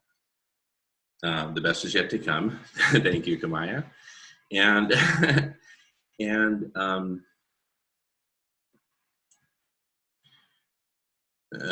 A more profound moment I can't imagine at this point. So I'm just going to press forward. But that is the basis. That's what's on the table. Now I'm going to screen share just for a moment, and then I'll get back to video here. But first, I just got to show this one slide. This is part of our presentation, but then it comes later about the compassionate economy. What do you see there? Look what Sailesh and Kamaya are doing. They're sharing the headphones, just like this image. Kamaya's like, I'm out of here. Anyway, but let me get to this slide I wanted to show you. Okay, so here's the big picture map. Remember, we went through this whole 3-mile integrated steel mill from start to finish, generating all these solutions and implementing them at scale. At the heart of it all, boom, boom, boom, boom, boom, boom, Boom, boom, at the heart of it all. There's this beating heart. This is the Dr. Rao's Frankenstein coming to life, collective superintelligence. What is that missing piece? Jamin, tell us, what is it? What is it? Well, I'm going to give you a hint, and then we're going to dive right into it. You see all these like parallel lines right in the middle of the heart of collective superintelligence? What are those? Imagine that those are like lanes of a freeway, right? And what I often do is use my fingers. So when you see me do like this, right? This would represent, how many fingers do I have? 10. This would represent like a 10-lane freeway, okay? But it's just a metaphor or an analogy. I always mix those up, doesn't matter. But imagine each of those lanes on the 10-lane freeway represent a single conversation, like this one that's happening right now. This is a weekly Vegan Collective Intelligence meeting. It owns an entire singular lane on the freeway called the weekly Vegan Collective Intelligence meeting. And even if we only occupy the lane for 3 hours each week, well, that's its own lane. In between those 3 hours, 3-hour video conferences, people can type their comments, ask questions, get answers. So in a way, the conversation is really ongoing. Right, Silas? Right, okay. So as it continues, it's happening in parallel with a bunch of other conversations, right? Another one is the Solution Club at the beginning of the New World, right? Building off the last name change authored by Dr. Silas Rao. I keep hearing of this guy, Dr. Silas Rao. Yeah, wait a second. Hey, Kamaya, who's that? Is that your grandpa? Oh my goodness. Oh my goodness. Okay. Anyway. All right. So imagine this 10-lane freeway with 10 different conversations on these 10 different topics. Let's just name 10 topics. Just help me out. Throw out some topics. Veganism. SRM. SRM. Great. Anyone else want to name a topic? Climate healers. Climate healers. Beautiful. Yeah. Beautiful. How about holistic land management? How about holistic? 2026. Pardon me? Yeah, vegan 2026. 2026. There you go. Kamaya said, Grandpa, make it happen. And here we all are. See, your grandpa brought us all together, Kamaya, so that we could fulfill together on the promise that he made. Pause. Okay, pausing. I actually did. Okay. All right. See, that's a safety mechanism, right? That way I never misunderstand Silas and he never misunderstands me. I happen to be controlling recording at the moment, but really, Anne, I'd love for you to control recording. And she can do that just with her voice. See, this is humanity coming together. I'm reminded of the movie Pele. Raise your hand if you've seen the movie Pele. I think it came out like in 2015 or 2016 or, it's relatively recent. Great movie to see. Wait till you see Pele. And the evolution of the Brazilian team under his leadership at age 17. He was 17 years old, right? So you don't have to be old to do these amazing things. Kamaya, you're already doing amazing things. But Why anyway, would I not? I can't think of a single reason why you wouldn't. You are so kind and loving and generous and intelligent and creative and beautiful, if I may say so, with much respect. And that should only be transmitted with respect to princesses such as Princess Kamaya. Yeah. I am not a princess. I respect you, Kamaya. That's all I have to say. And so we got this 10-lane freeway, right? Okay. And on these 10 different topics. Now imagine that, fast forward this exponential evolution, right? And one of Dr. Silas Rao's colleagues at Intel was famous for Moore's Law, right? Predicting the exponential growth of basically computing capacity, right? And so similarly, we have mapped out an exponential trajectory for accelerating planetary collective intelligence. And I'm going to show, let's see, I think this is more like on the other one. Okay, yeah, it's more, okay. One moment. This one. Yes. Okay. All right. Everybody can see that, I presume. The evolution of radical collective intelligence. Okay. So imagine it starts with that blue box on the screen in the lower right. What is that blue box? That blue box represents a platform for radical collective intelligence. And so like what we're using right now with Zoom, right, is part of the platform. Remember when Silas said, you know, years ago, we didn't have Zoom, right? We didn't have video conferencing. We didn't have all these things. Well, now we do. And that permits us to all come together. Silas had the intention of bringing us all together. And with tools like Zoom, we're able to come together and form what? A collective intelligence. An actual collective intelligence, which grows on top of the platform, represented by that kind of brownish pinkish brain sitting on top of the platform. It's supported by the platform, and because it's so well supported, it can grow. It can grow as more people join the community.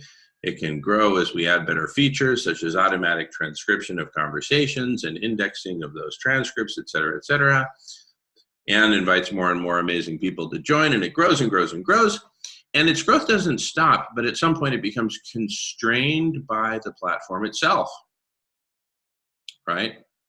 How many late nights, Silas, have you wanted some computing process to complete so you could go home and get some dinner and go to sleep, right?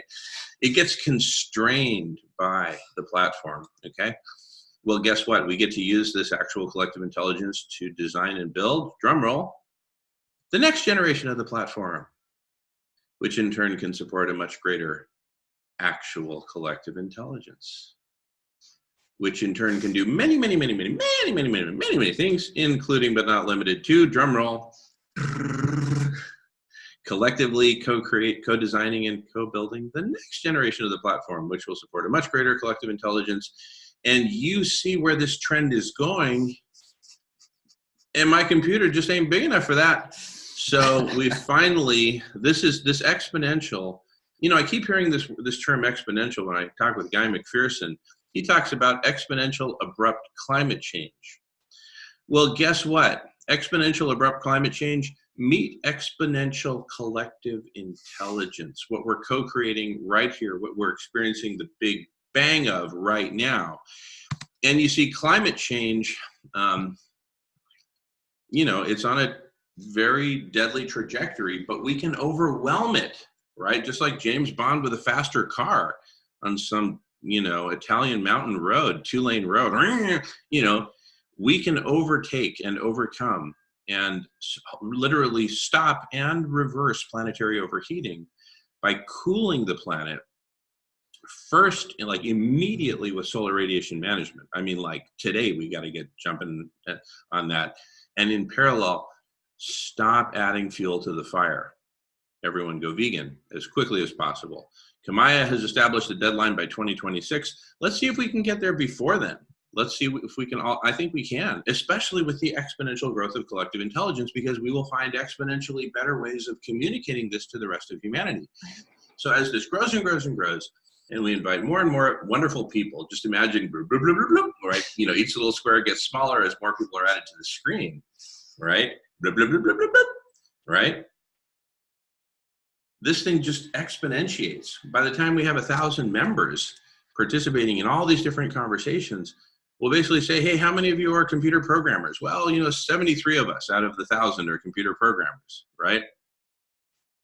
Well, let's 73 programmers plus, you know, however many product managers, right? You know, people like Dr. Silas Rao can oversee whole chunks of the development of what needs to be co-created here, right? He's been working on this stuff for so long and has so much wisdom, but we do it with collective intelligence. We collectively design the platform for the future, for exponential growth of humanity coming together. And as more and more people hear about this and get excited about it and learn about it, they'll say, oh my goodness, I've got to join. I need to experience it. You see, what we're learning right now, we're learning in a modality that's called experiential learning. Learning by experiencing something. Not by reading about it in a book, Not by watching, some movie about it on a Saturday night while you're eating vegan popcorn, right? No, you're experiencing it in the here and now. All of us are sharing this experience right now. Others will watch a recording of it, presumably, right? But we're all experiencing this collective intelligence together, which is what makes it so powerful. And as more and more of us join, it'll get more and more powerful. And there will be more and more parallel lanes on the freeway, from dozens to millions, literally millions, right? Think of all the different pieces of a watch, the tiny little pieces that all need to work together reliably, right? This all must be designed. It's not going to happen by mere happenstance, right? I just want to jump in. Please. Thank you, Benjamin. Thank you. And kind of bring it full circle to what we're doing today to make this happen, and the status of radish.org and how that all integrates with this. Because at this point we've had 7 weeks of VCI meetings and recorded them all. We have the ability to transcribe them. I say, I just kind of want to suggest at this point, let's fill in radish.org, since we've emptied it out of conversations. Let's fill it in with the VCI meetings, and use that as the beginning conversation that's happening on radish.org for people to participate in. I don't know if anyone else has any thoughts or has been to radish.org yet. It's kind of the web platform that was developed to help support collective intelligence that Jamin's been working on. And if you check it out, there's a space for conversations to be posted, and a taxonomy of conversations that's going to be created in a coherent way that allows you to kind of join in on conversations that you find interesting. And I guess you were getting there, Jamin. I don't know if I jumped in too soon but I'm just interested in what everyone else thinks about, using this as the first conversation.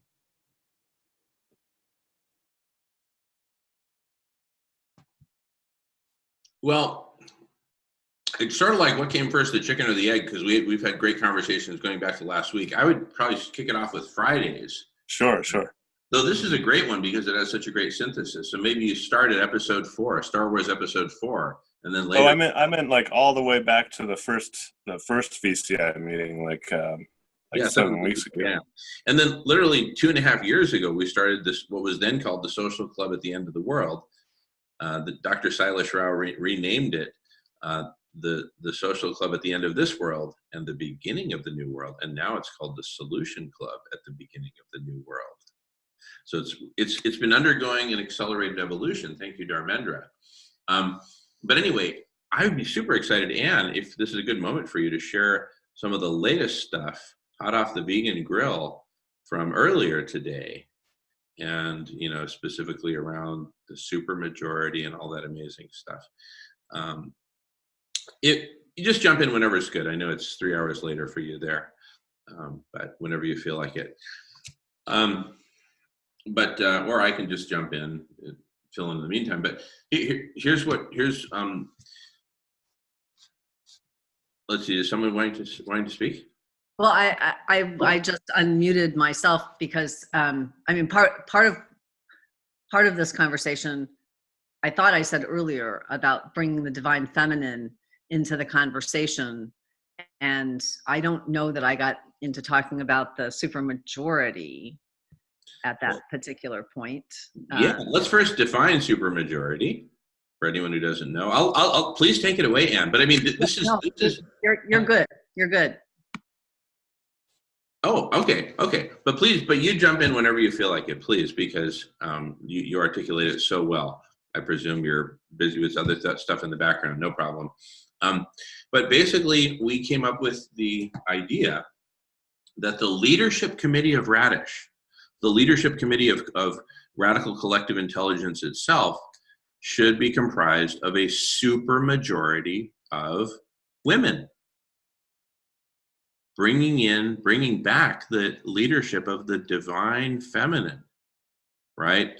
when we were in small tribes, you know, many thousands and even tens of thousands of years ago, it was the women, and with special respect to the elders amongst the women, the grandmothers of the tribe, it was the women who really governed, right? Because they care about the whole. They are the mothers. They're the caretakers of the whole, right? And men are really good at certain things, but really not so good at leadership. And so we determined that we would, from the very outset, before the Leadership Council is even formed, there is a rule. There must be a supermajority of women, so over 2/3 women, right? Yes, men are represented, but they're a minority there. And I'd love for Anne to talk about that whenever you feel like it, but no pressure. Let's just all talk about it. I mean, it was such a beautiful moment when we realized that this is an opportunity to have a movement led by amazing women, not one amazing woman alone, right? Like some singer or something out there singing alone on the stage, but a whole leadership committee, right? Led by women. And that in addition to bringing the whole leadership committee together, the women would also meet on their own. One of the beautiful things I learned about your country of origin, Salish, is that when a woman is giving birth, there's only women allowed in the room, right? I don't know if that's throughout all of India or only parts, but that's what I heard, and it's such a beautiful thing. And likewise, there's a certain part of this birthing of this new world, a world of compassion, right? That is really all about the divine feminine. I mean, like all about the divine feminine. And so, you know, sometimes we men need to kind of step aside and let Anne and Kamaya and Myra and Sylvie lead the way. And Melissa, oh my goodness, just right on cue, sweetheart. we were talking about the divine feminine, and I was literally listing names, and boom, you appeared. I mean, this is just divine providence. And then the earbuds, Silas and Kamaya sharing the earbuds. This is all divine providence. You can't make this up. Anyway, welcome, sweetheart. And we're just deep in this amazing conversation. So, well, we spent a fair amount of time talking about the fact that this particular group needs to be modeling for the rest of the world what we hope to see. So if we want the divine feminine, a life-affirming, life-giving, life-producing process to be at the forefront rather than a life-ending process to be at the forefront, we need to be modeling that in everything that we do. And one of the ways to do that is with the Leadership Council, that the Leadership Council would be made up of primarily women, but not only women. Men need to be there too. And again, that there needs to be a larger diversity within that, not just between men and women. And that we need to focus on the idea of affirming all life, human, non-human, plant, healthy water, healthy air, healthy soils. We need to be affirming all of those life forms, and that everything that we do is aimed at creating or perpetuating health or restoring health, and not at destroying anything. And we had talked earlier today, there's a book that I particularly love called The Chalice and the Blade, where the chalice represents the feminine as a vessel, as holding life, as holding things, and the blade represents men and masculinity, and honestly, some violence and being rigid. And I don't think men and women are not nearly that simple, and I completely understand that. But we have relied on the blade a lot more than we have relied on the chalice for many, many, many generations, and we need to move back into relying on the chalice and understanding what that means. And Melissa, I'm glad that you're here. Are you in voice? Yeah, I am. And can you guys hear me okay? Yes, we can. Excellent. Well, yeah, I hadn't read that book, Anne, and I'm going to read that. But what's coming to me is if you think of the Middle Ages, so 12th century, with the Templar Knights, they went in search of the Holy Grail, which is a chalice. I think that's the chalice. And so in a way, what seems to be happening is a new order of knights going in search of the Grail, which is to bring the divine feminine back into power and to protect that. To protect the chalice and to bring it back into its rightful place and rebalance the rebalance everything, really. So I'm glad you brought that up. Yeah, that's cool. I like the rebalancing because we are clearly out of balance in many, many ways at the current time.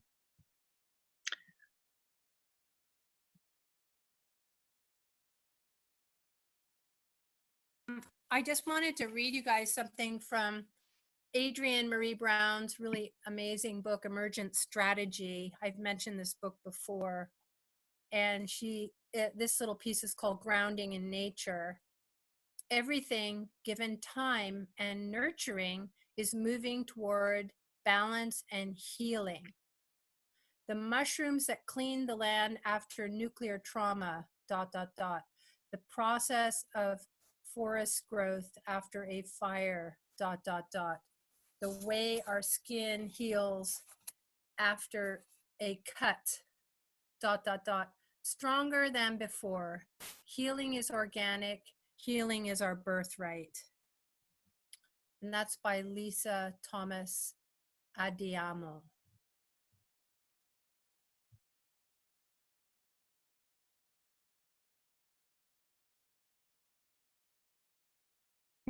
That is beautiful. Really beautiful. What was the name of the book again? I'm sorry. It's called Emergent Strategy. The author is an African-American writer. Her name is Adrienne, Adrienne. I'll actually put it in the chat, Marie Brown. Adrienne Marie Brown.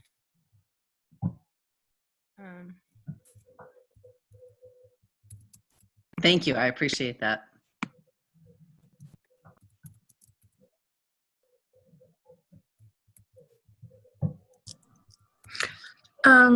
If you guys don't mind, I would like to know a little bit more information regarding the divine feminine. Are we talking about just that the right side of the hemisphere, or are we talking about literally females? Because I know a lot of men that are not very intellectual and that are not very masculine, that they actually have that compassion and that loving and caring, even a lot of the times more than women. Just want to put that clear if we're talking about woman or just that right side of the brain. Yeah, we're talking about the right side of the brain. So you're absolutely right that men can absolutely have, own, exhibit, share divine feminine. It's not only a female thing. However, it's also true that women, human women and non-human women have been excluded from decision making in lots of ways in lots of cultures for many, many years. And so we need to both encourage all people to think about and embody their own divine feminism, but we also need to show that. And we need actual human women to be making decisions. And we need to be listening to the females of other species and what it is that they want. And try and be respectful. So you were talking about dairy cows. We've been taking their babies away for 8,000 years so that humans could have their milk.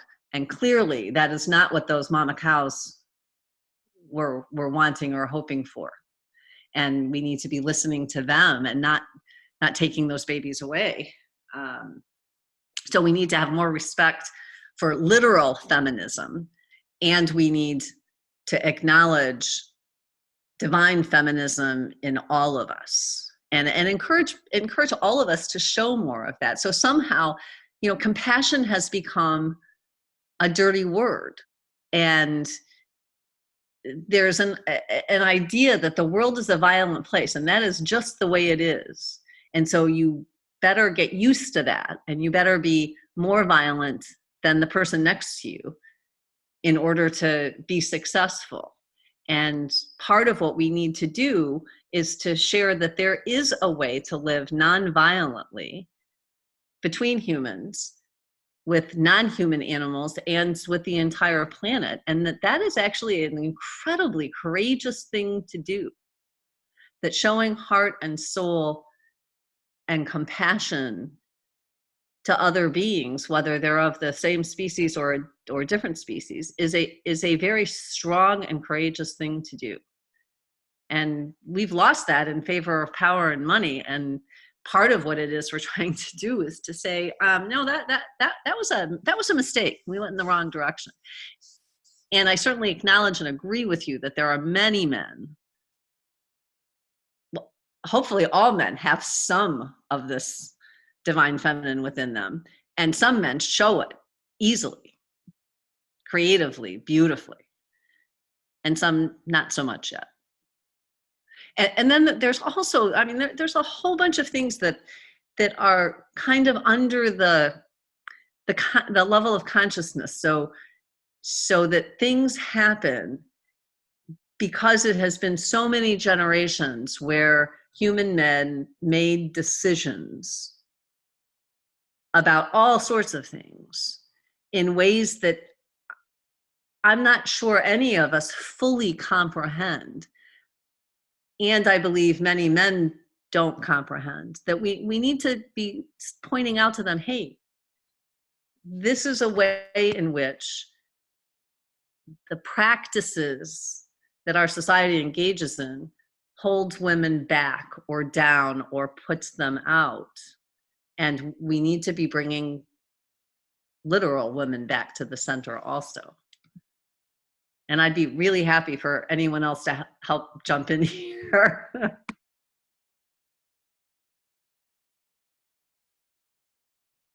Yeah, I agree with you. I'm just a little bit afraid of, like, for instance, in Mexico, they're fighting a lot over feminism because women believe that now they should be in power, which that's a complete mistake. I think that the most important thing to do is to keep both your left and your right side of the brain balance, where you're in a way masculine, because there's masculine divine also and feminine divine also.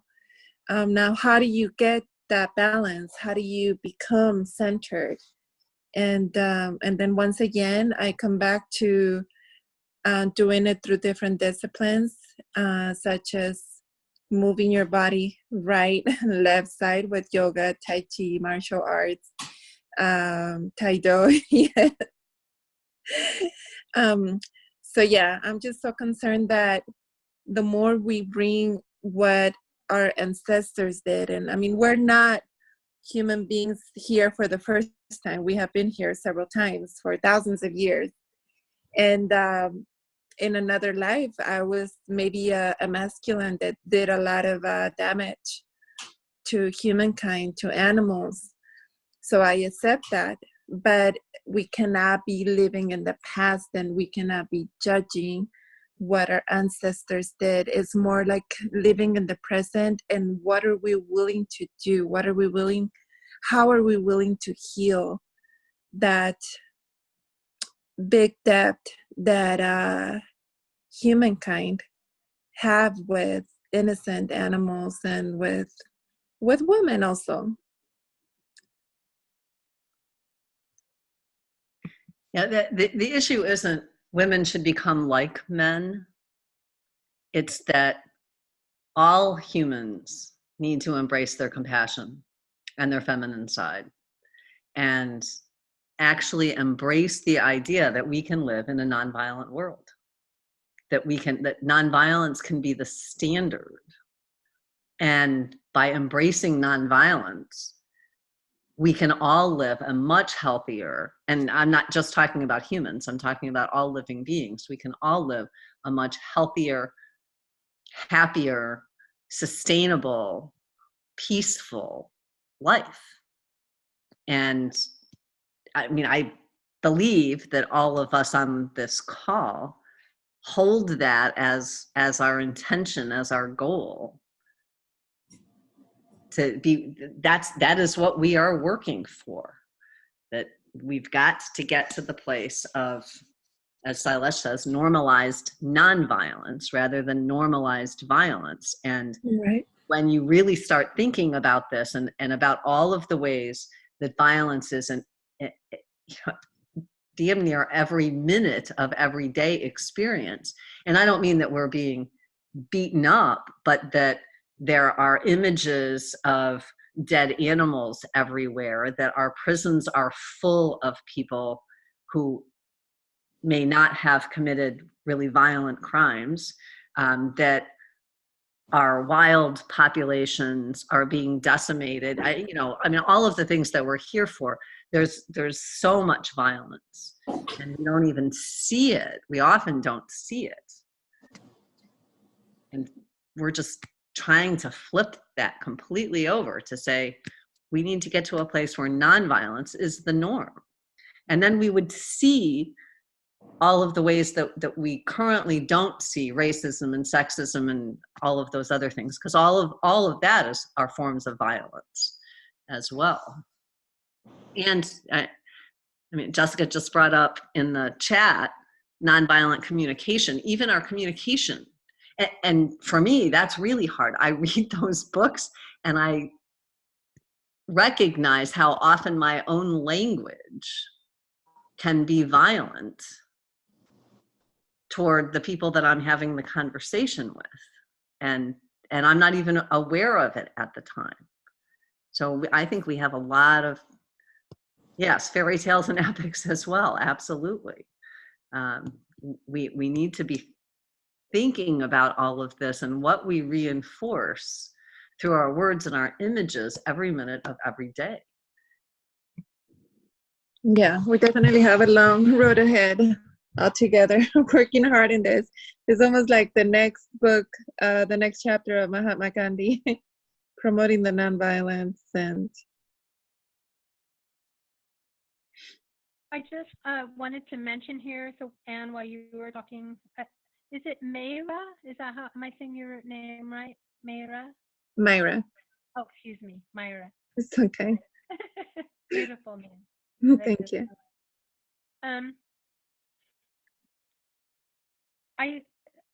This is about consciousness. And how do we come to consciousness?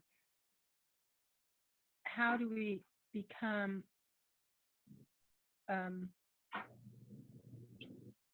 all these things are hidden in plain sight to us, right? Everything has become so normalized. It's right there in front of us. And until you have, in French you say, prise de conscience. I guess that's awakening and come into consciousness, that these things that are hidden in plain sight stay invisible until you have consciousness around them. So I've been a vegetarian for a very long time, but when I met Sailesh and all of you, and this conversation about nonviolence, which I am a believer of, and even before I started going vegan, was a believer in, I didn't have total consciousness around that. So by listening to other people's stories that were being told, in this case, Sailesh's and yours and Jessica, I just didn't know better. That sounds really funny, but we can sleepwalk for a long time, right? I think we have to constantly, as the Buddha said, wake ourselves up. And I believe, Anne, that's what you were just saying as well. We have to work at being awake. It's very easy to get numbed out. And when I think of the divine feminine, Myra,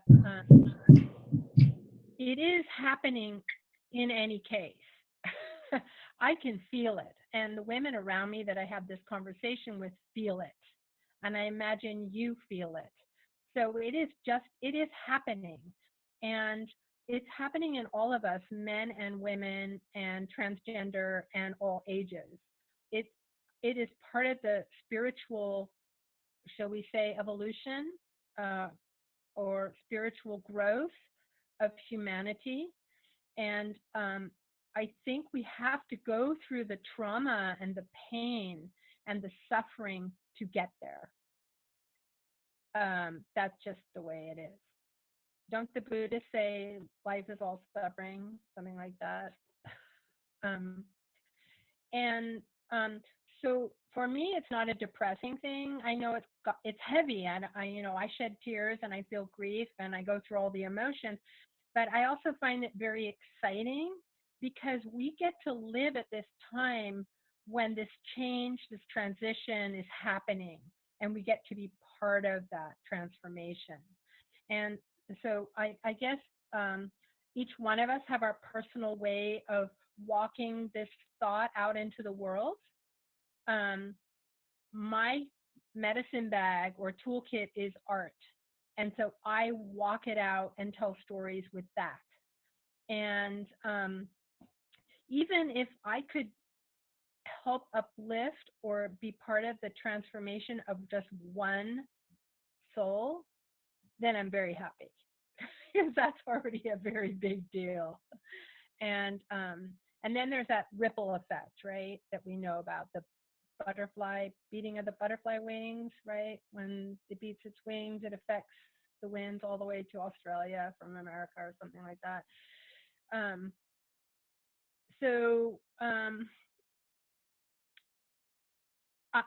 I have a question, though, is because we've been having this conversation since this morning about the divine feminine and having this women's group that would maybe, I won't say lead, but initiate or inspire these conversations, is, well, what is it we want to create? What are we creating? What do we want to say?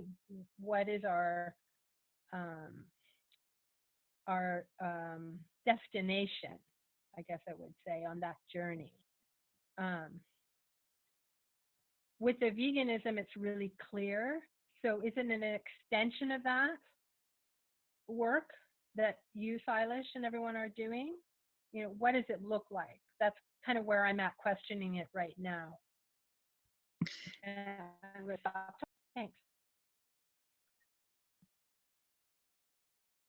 So Melissa, I think it is an extension of the veganism. And like you, I became vegetarian in 1992, although interestingly, I have never eaten lobster because of an issue where I got to know a lobster in 1965. And because of that, I never ate lobster because of getting to know this lobster before he was cruelly boiled to death. And I got sent to my room without dinner for being hysterical about the fact. I never ate lobster in my entire life because of that. And yet I didn't make the connection to the other animals that I was eating, right? So I knew when I was 5 that it was wrong to eat animals. Yet I had not had a relationship with a chicken, a cow, a pig. And so I kept eating them. And then when I was 12, I had a relationship with a chicken and stopped eating chicken. And then it took me another couple decades. I was 30 before I stopped eating all animals.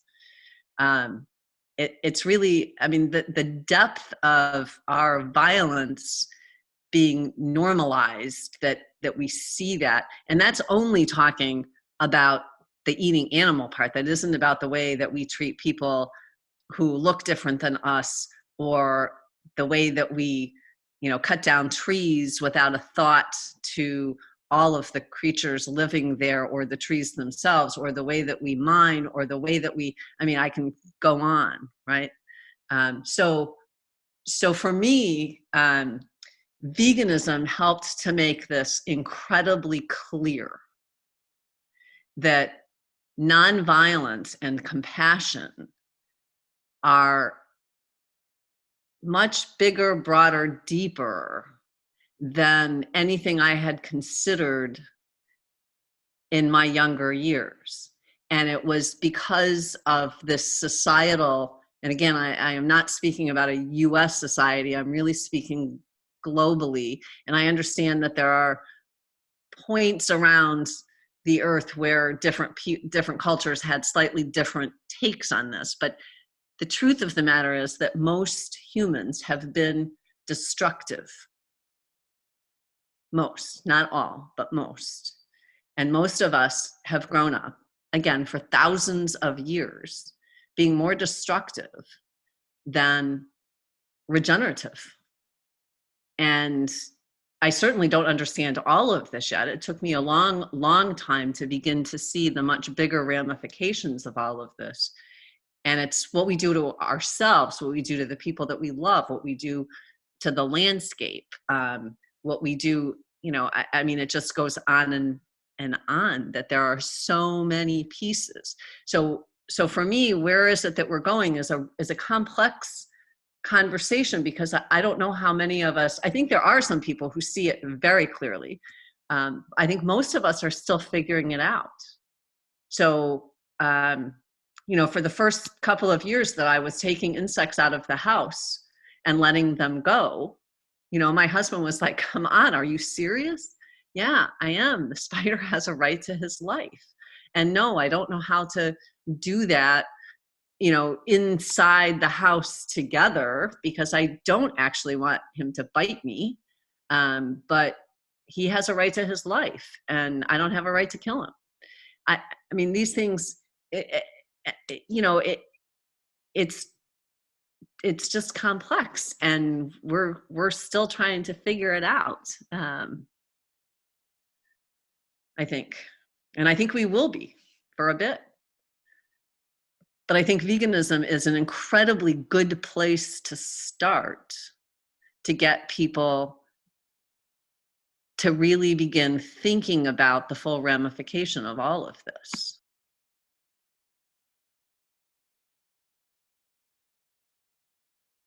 That's really nice, Anne. I love that. Thank you.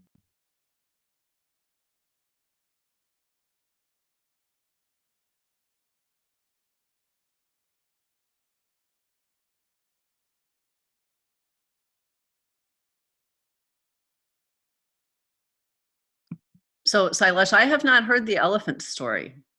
Wow. Are you gonna share it with us? I don't know Sure, if anyone sure. else has heard it. I don't know. Well, the elephant story is, you know, if you look at an elephant in the forest and you see the elephant tearing down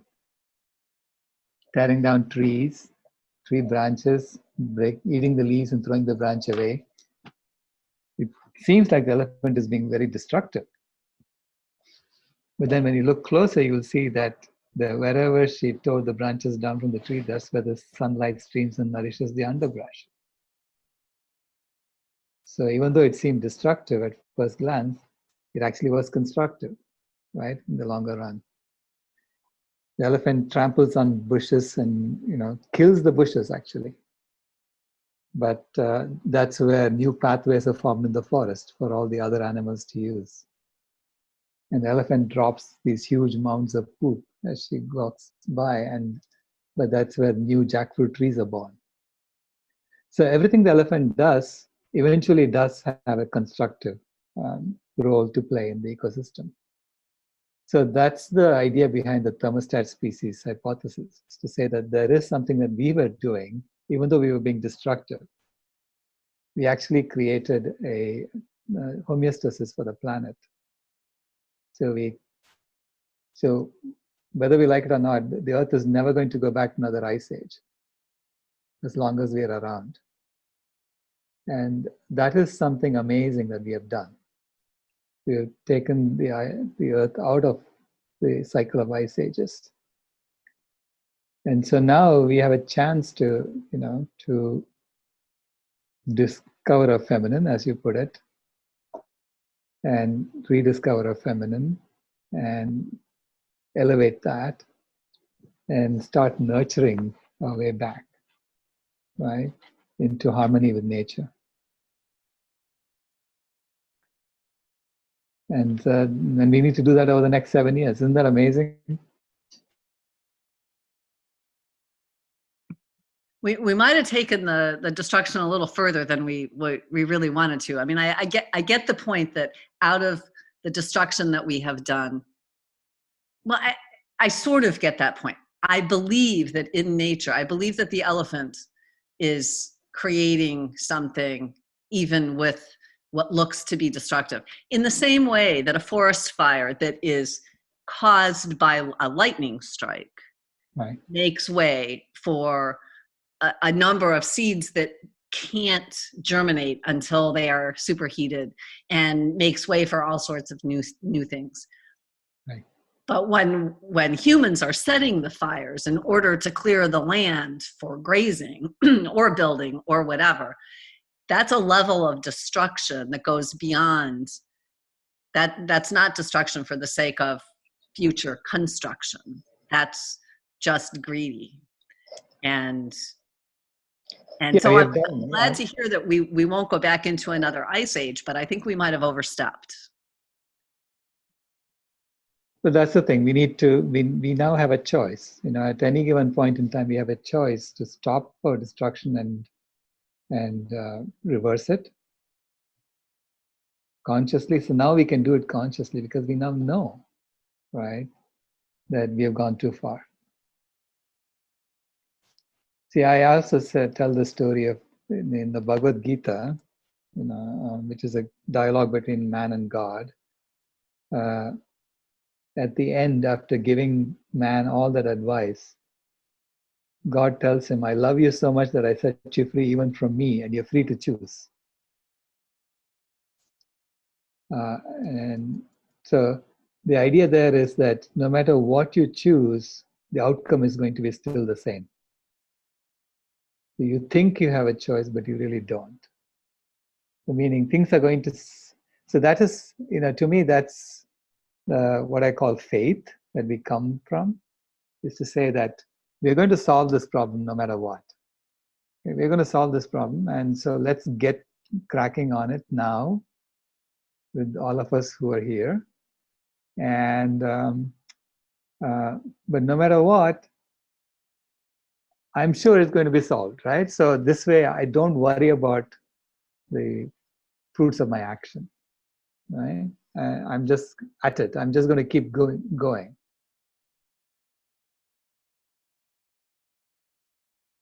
Yeah, that's the difference between being committed, what you are, Silas, and being hopeful, right? Hoping somebody else will do something about it. So we need to commit it. We saw this beautiful sign over Thanksgiving that said, it was on a surfboard, and it said, the biggest threat to life on earth is the idea that someone else will fix it. Right. It's up to us. It's up to us. And that meme is going to spread and spread and spread and become so popular, right? Mm-hmm. It's like, people will be asking each other, are you part of the solution? Or, and you don't even have to articulate the rest. Right.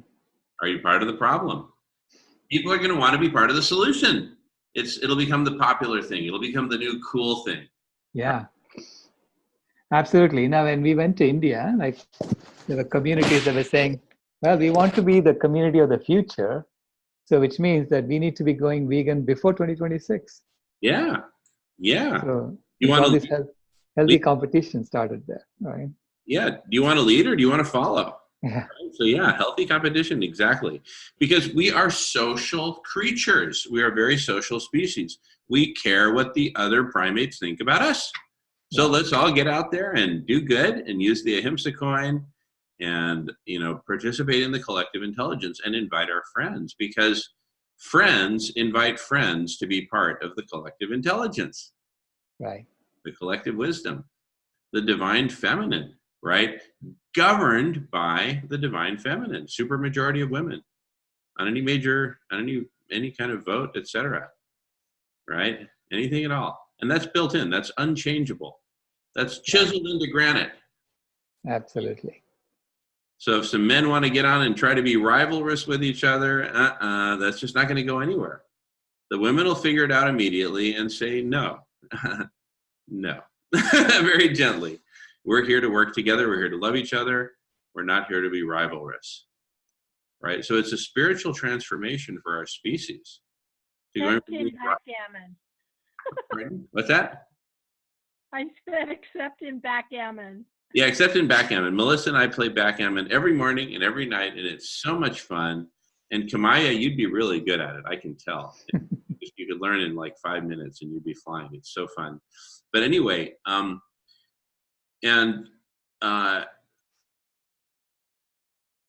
but you know, we kind of play. We're like, come on, I'm going to beat you. And we just have a lot of fun with it. But it's a way of kind of getting that out in a playful way. Getting what out? I don't know. Whatever needs to be gotten out, right? We're within humanity. We have two subspecies, males and females, and we're constantly trying to figure each other out. And so there'll always be something there. But let's turn it into something co-creative, co-generative, beautiful, where the divine feminine, resumes her rightful place as the leadership, right? And people are going to look at Radish and then look at some male-dominated organization like Coca-Cola, and it's just going to be like, there's just no comparison, right? And that's where we get into the realm of CCC, certified compassionate organizations, which donate 100% of their material profits to eradicating hunger, as long as there is hunger. So let's achieve, wellness and peace and love and communion. Vegan community cafes all over the world. I better share some images just so that people know what I'm talking about. But this is really fun stuff. Okay, that's more like history. I think what we are looking for. Oh, really? No, it's on the other one. Okay. Okay.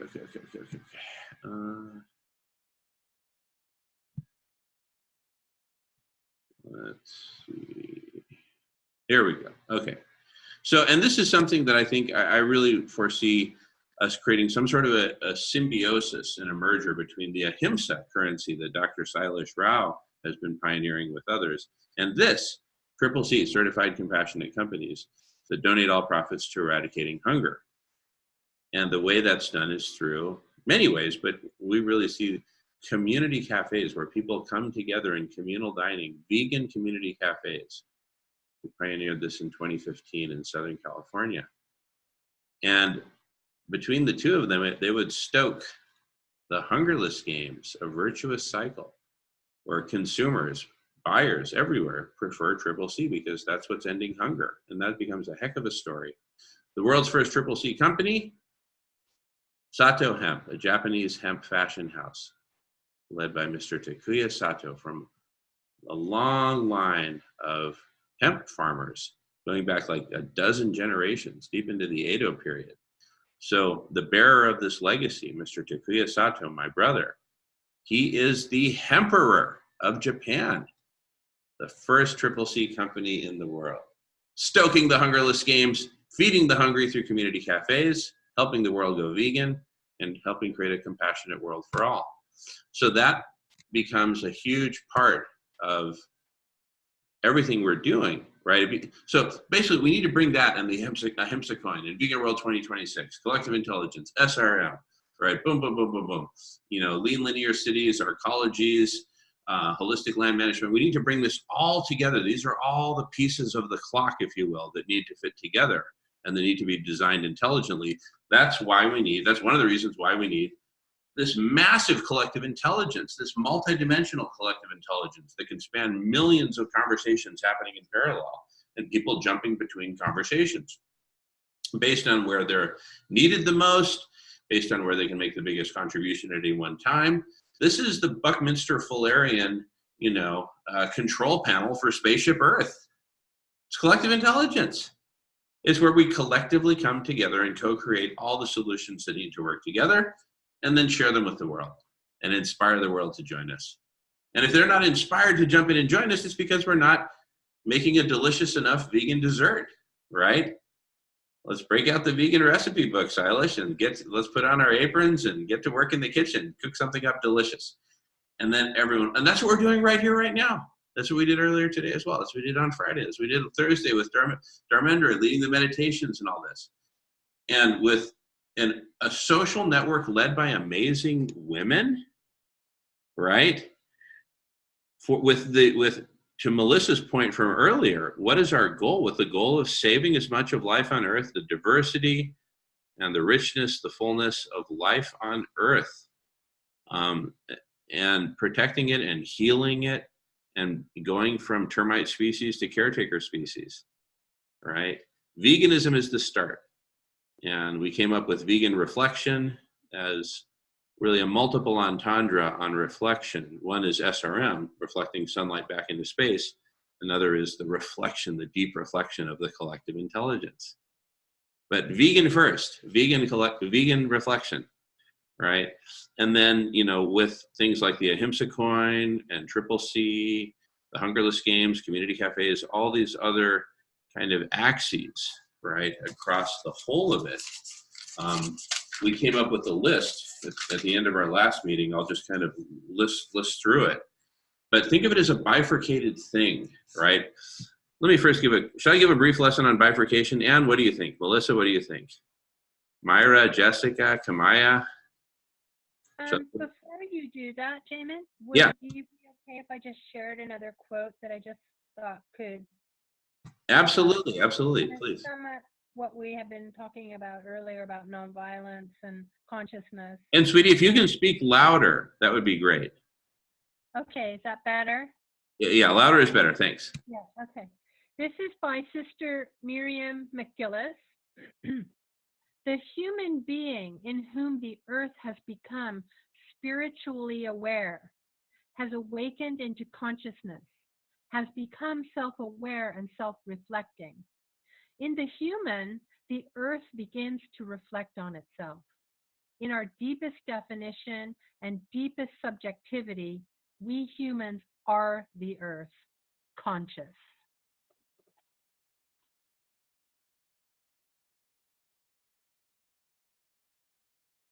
Sweetheart, did you say the earth begins to reflect on itself?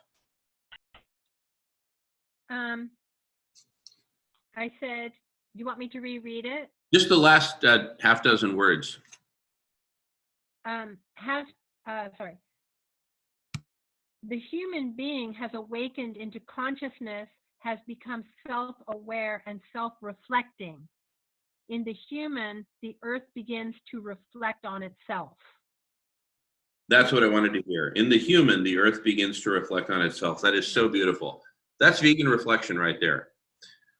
That's the world coming together, all the species of the world, and basically collectively agreeing, let's not kill each other unnecessarily. Let's end the violence within intraspecies and interspecies. Let's end all the violence. Thank you, Silas Rao.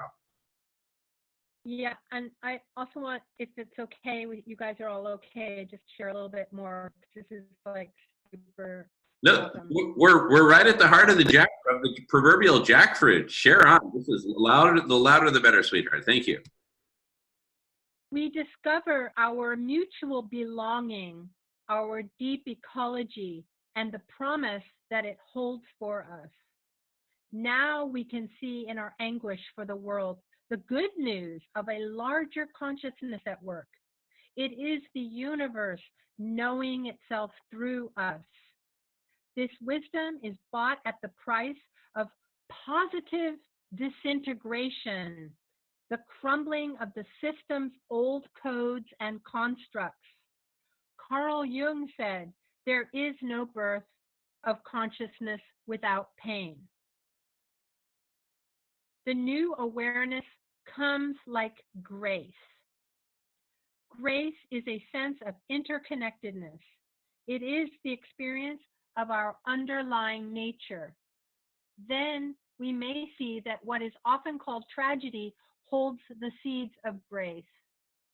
We see that grace is not always pleasant, though it always seems to take us to something essential in ourselves.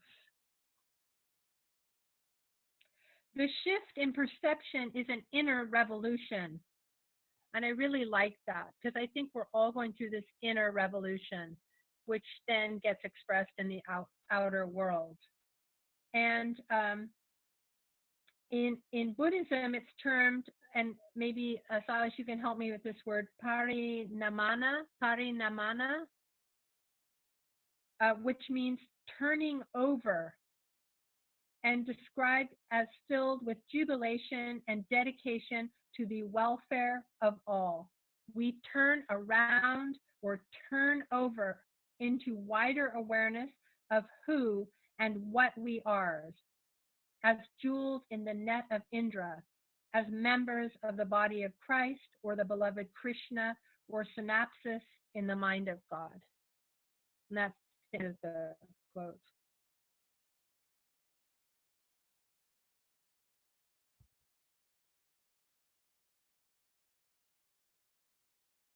So beautiful. I've said it before and I'll say it again.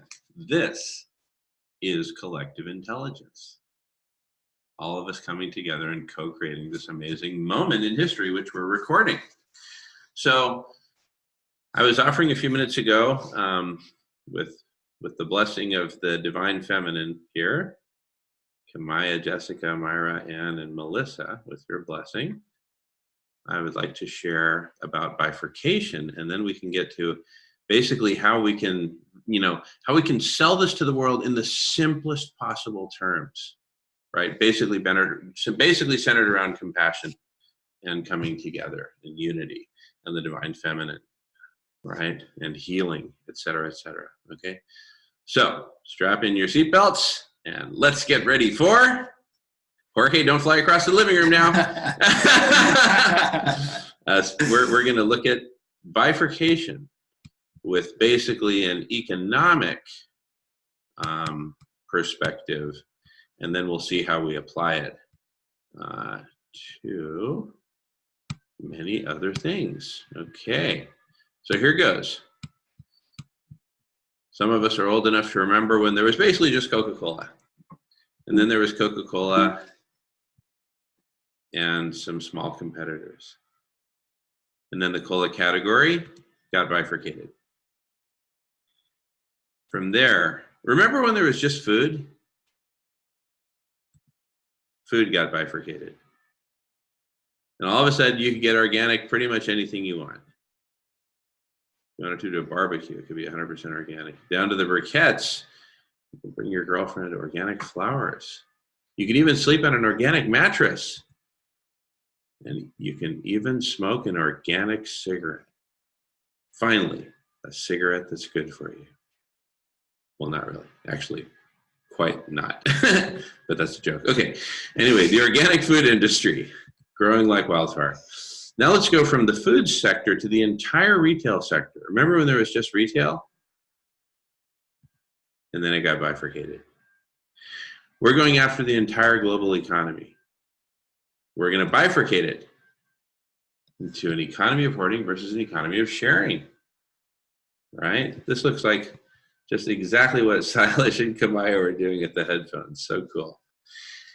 Anyway, that's kind of the big picture. And, and then ultimately we're left with choices. Do we want to continue supporting Nike's oppressive, destructive model or Sato Hemp's regenerative model? Imagine a healthy cola, maybe sweetened with stevia versus Coca-Cola. McDonald's versus a vegan community cafe.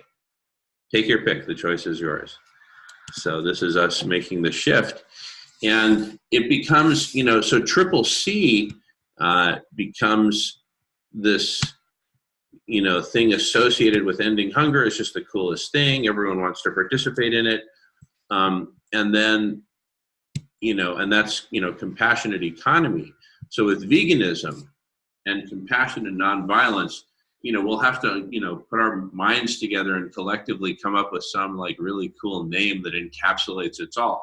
Vegan reflection is probably the closest thing to date, right? But maybe some sort of, divine feminine vegan reflection. You know how the Starbucks logo is this very feminine mermaid, etc. Maybe we can have something in the divine feminine that's just incorporated. Jamin, the name that reflects Name that reflects what exactly? Yeah. So reflection has kind of multiple entendre. One is SRM, solar radiation management, reflecting sunlight back into space to cool the planet. Another is the reflection, like the deep, pensive reflection of collective intelligence, right? Another is us being a mirror for the world. Look at yourself in the mirror. Look at reality, right? What do you see? Do you see a violent carnivore? Well, you can change that. It's your choice.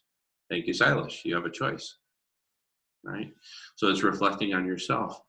And, you could even think of it like reflections on veganism, because there's so many facets, right?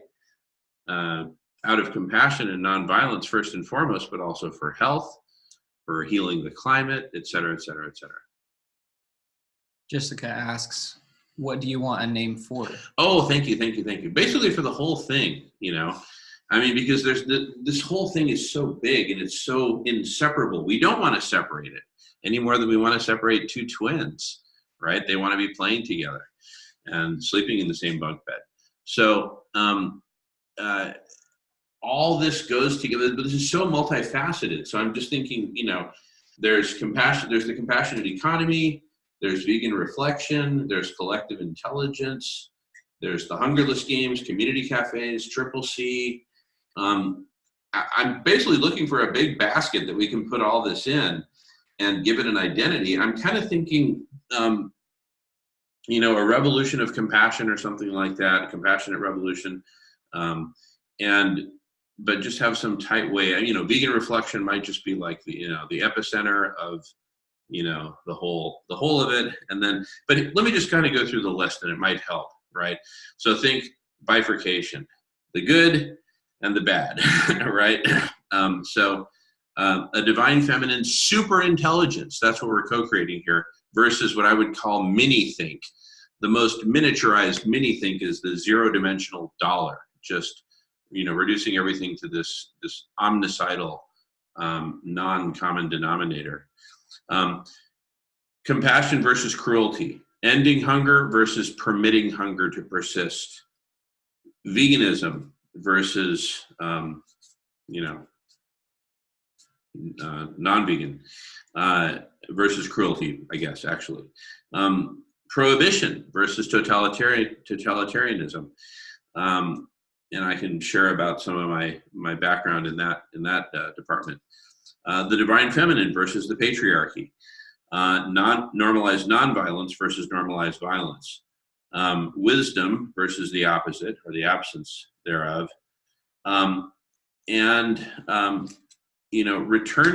Liberating Mother Earth, right?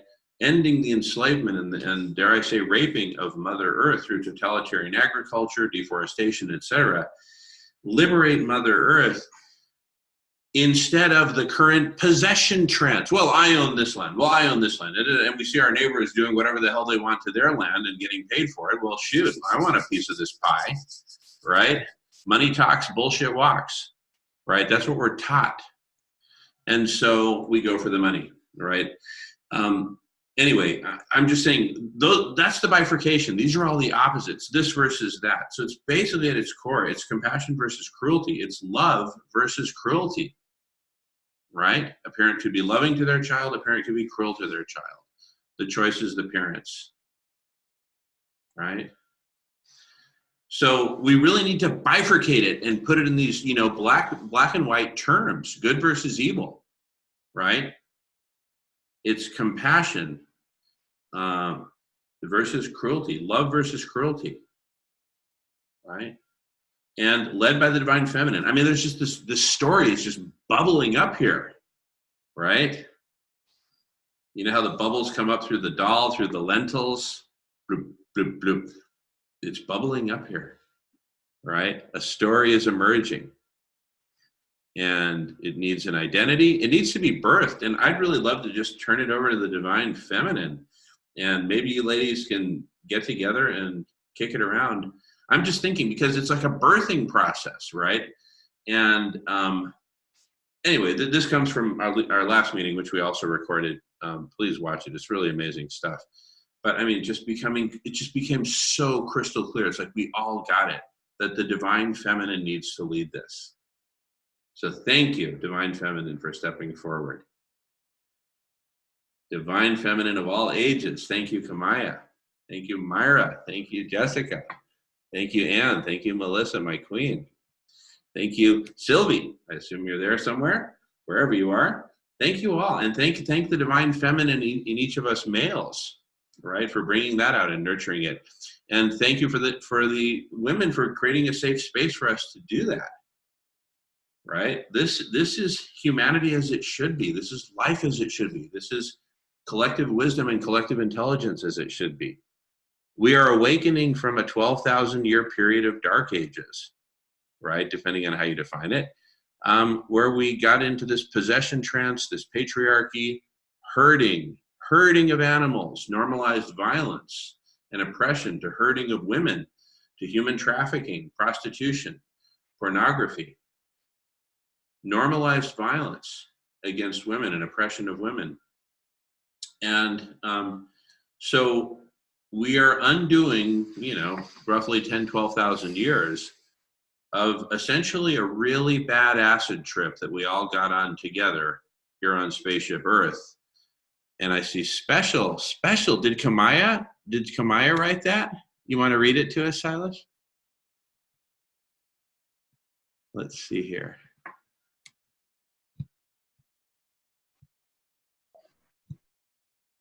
Yeah, Kimaya wrote this. She said, vegans are amazing, spiritual, encouraging, spectacular, supercalifragilisticexpialidocious special. Oh my goodness, that is so special. Did you say supercalifragilisticexpialidocious special? Yeah. Wow. Right. That's special. That's what she wrote. Thank you, Kamaya. Thank you so much. SUPERCALIFRAGILISTICEXPIALIDOCIIUS.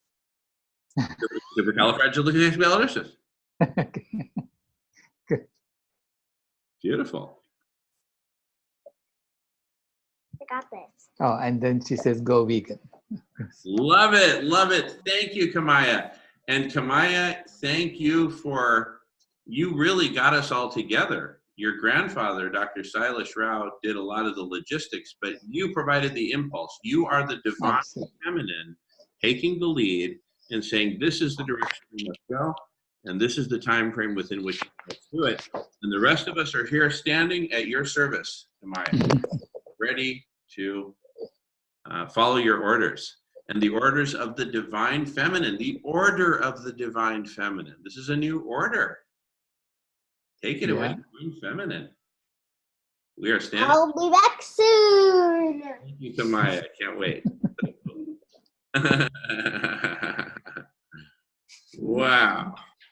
Wow. Happy days, Silas. I just wanted to read another quote. Today is quote time from Mel's Corner. This is from the Buddha.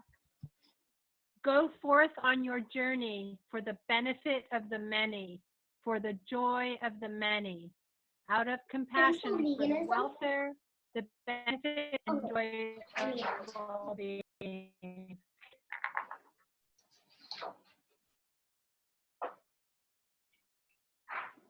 Okay, you trailed off a little bit at the end there, sweetheart. A little bit of static.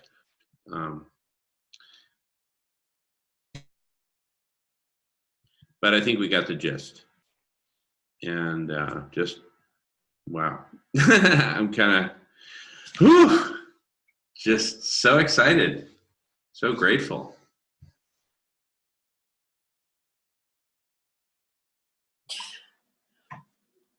Okay, well, unfortunately, I have to leave. I have another Zoom meeting here with another doctor talking about hemp. As a matter of fact, it was nice seeing you all. It was nice talking to you, and invite me more often. I'm gonna put my email here, maybe so I can be notified when you guys get together and the time you guys get together. I did notify, as I was talking to all of you, I notified several members of our organization, which we are worldwide. And I did let them know to come and be a part of this. They're bilingual, so they're vegan. So they can definitely do movements also all together, because at the end, this is who we are. We're networks. And no matter what organization we're with, as long as we're going in the same path, that's what matters the most. All right, and a question, Myra, are you on Basecamp for Vegan World? You know what, Jackie Salomon, she forwarded me the Zoom link for tonight. I don't think I'm a part of that yet. If you want to make me a part of that, and I'll appreciate it so I can be getting notifications. Yeah, we just need your email address to do that. And there is a caveat. It's very overwhelming at first, and there's going to be a lot of emails, but we suggest you take a look at the intro video that helps explain how to get accustomed to all of that and kind of see where you fit in within the organization. And there's also a survey too that you can take. And I think it's linked to on the front page of the Climate Healers website. Okay, I'll go ahead and type in my email here before I leave. And I'll make sure that you're included in the next meetings either way. All right, thank you. Now for the other members that I invited, do I just send them the Zoom link like Jackie did today, or do I let you guys know so they can be added also? Yeah, they're welcome to join Basecamp as well. So if you go on the homepage of Climate Healers, you will see a pop-up show up, and if you click on that, it'll send you to the survey. Okay, perfect. Nice to know. So here's my email address. There it is.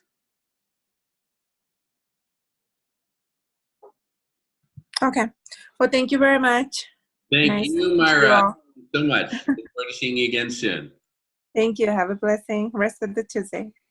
Thank you. You too. Bye-bye. Bye.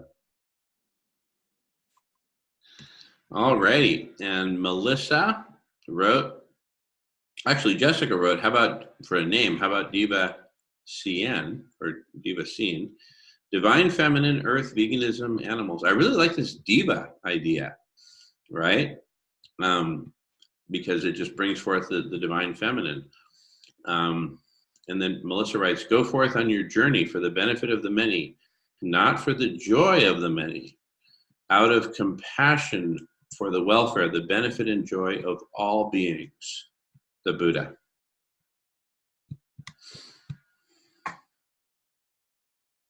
I'm going to have to take off here too. Yeah, I obviously missed a couple of cool things. Sorry about that. No, that's okay. We can happily synthesize for you. Sounds like Benjamin needs to head out here. Benjamin, thank you so much. Oh my goodness. I'm really hanging with you all day long. Of course. And so just to recap, some things that I'm going to take care of is making sure Myra gets on the Basecamp. I'm going to make sure that Jorge gets an email about the nature stewardship meeting. And that's kind of all I've got here. If anyone has anything else, feel free to email me or contact me on Basecamp. And I'm not, maybe I'll put a poll out as to whether people want to meet next week at some point. You know, the holidays, I don't know how many people are going to want to meet next Tuesday, but yeah, we'll see. And good seeing you all. It was really good to see you, Benjamin. Thank you so much. Thank you so much, Ann. Thank you, Benjamin. Thanks so much. Oh my goodness. Great to see you, Benjamin. How are you? Good to see you, Melissa. See you next time. Bye. Bye, Jessica. So nice to meet you, Jorge. Likewise, Benjamin. Bye, Silas. Good evening. See you, Nolan. Bye, everybody.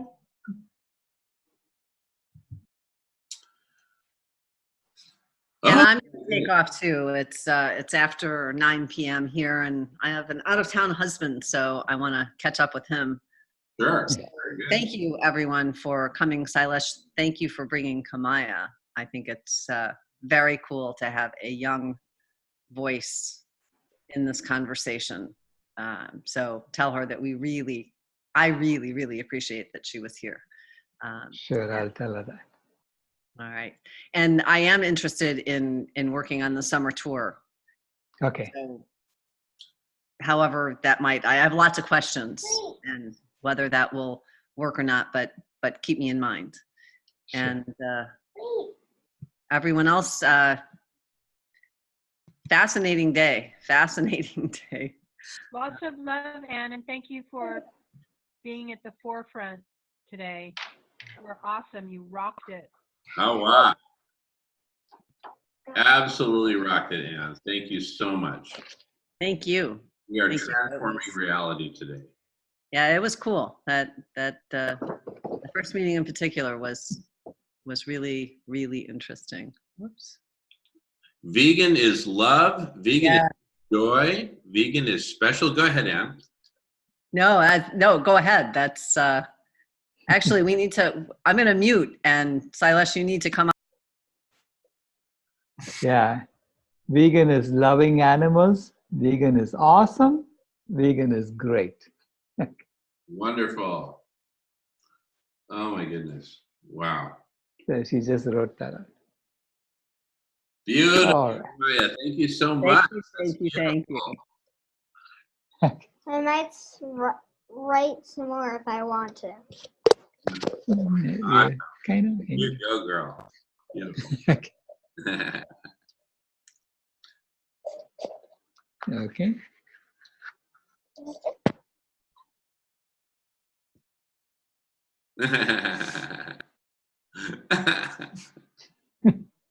All right. Good night, everyone. Have a great Good night, Anne.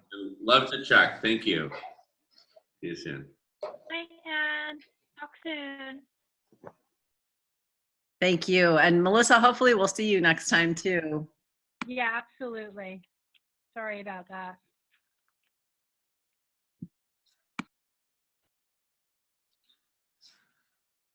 Oh my goodness. What an incredible day. We've been going at it 7 hours. We had a little break at the beginning of this meeting when we showed up a few minutes late. We just had to go outside and get some air.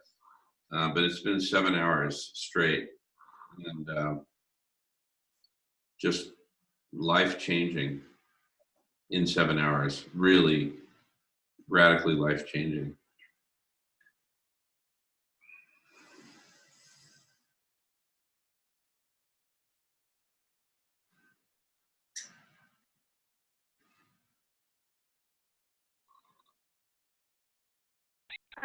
I'm curious, Jamin, could you expand on that? What was life-changing today? That would be interesting to hear about that. Well, for me, the biggest thing was the, intention of the ascendance of the embracing. I'm groping for words here, but the divine feminine really coming into its own, into its power, into its proper place, where that for me was just the biggest shift, because you had been bringing that up to me over and over and over. It's time for the divine feminine, and it's like today we just found a really simple way to operationalize it, right? With a supermajority of women on the leadership, a permanent supermajority of women on the leadership council, and meetings where like anyone could ever get in their way, but let the women get together and just meet amongst themselves, right? Without having, the male influence. There are a lot of cultures where that. Yeah, go ahead. We can make vegan better. Oh, sorry. Go ahead, Sarah. Can we play a game now?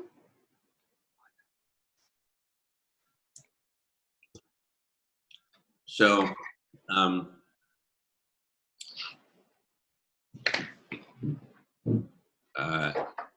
where were we?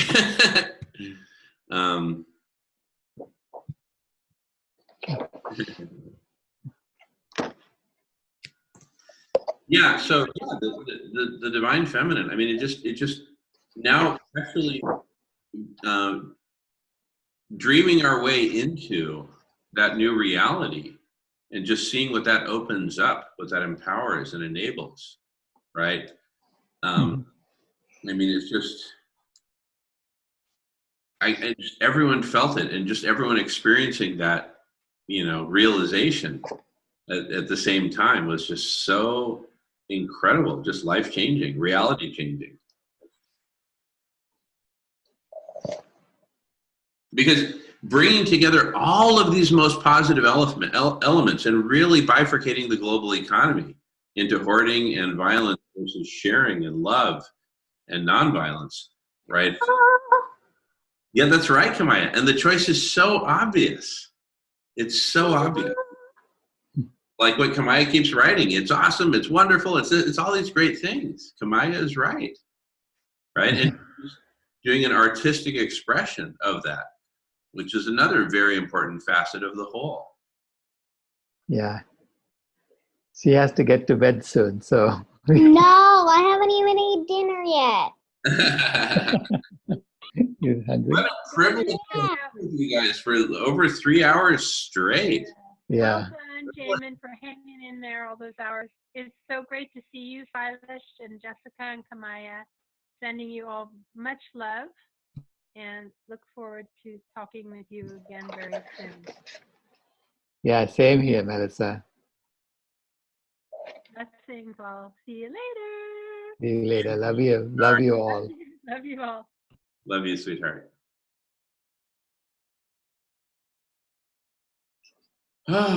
Is there anything more to say, or should we all just give it a rest so that Princess Yeah. Oh, see you soon. She wants me to show you this. Oh. Love hearts stars together. We can make vegan better. All right. Beautiful. That's exactly right. That's exactly right. Love hearts stars together. We can make vegan better. Wonderful. Thank you, Kamaya. Okay. Thank you, Jessica. Thank you, Silas. Thank you, Nolan. Thank you, Jamin. Thank you all for participating, and thank you for watching. And join us. Sign up on radish.org. Sign up on, where should they go? Climatehealers.org, Silas? Yeah, climatehealers.org. Climatehealers.org and radish.org. Join us to be a part of this conversation. We'd love to have you. See you guys soon. Go ahead, sorry. Happy holidays. And happy holidays to all. Bye. Thank you. Bye for now.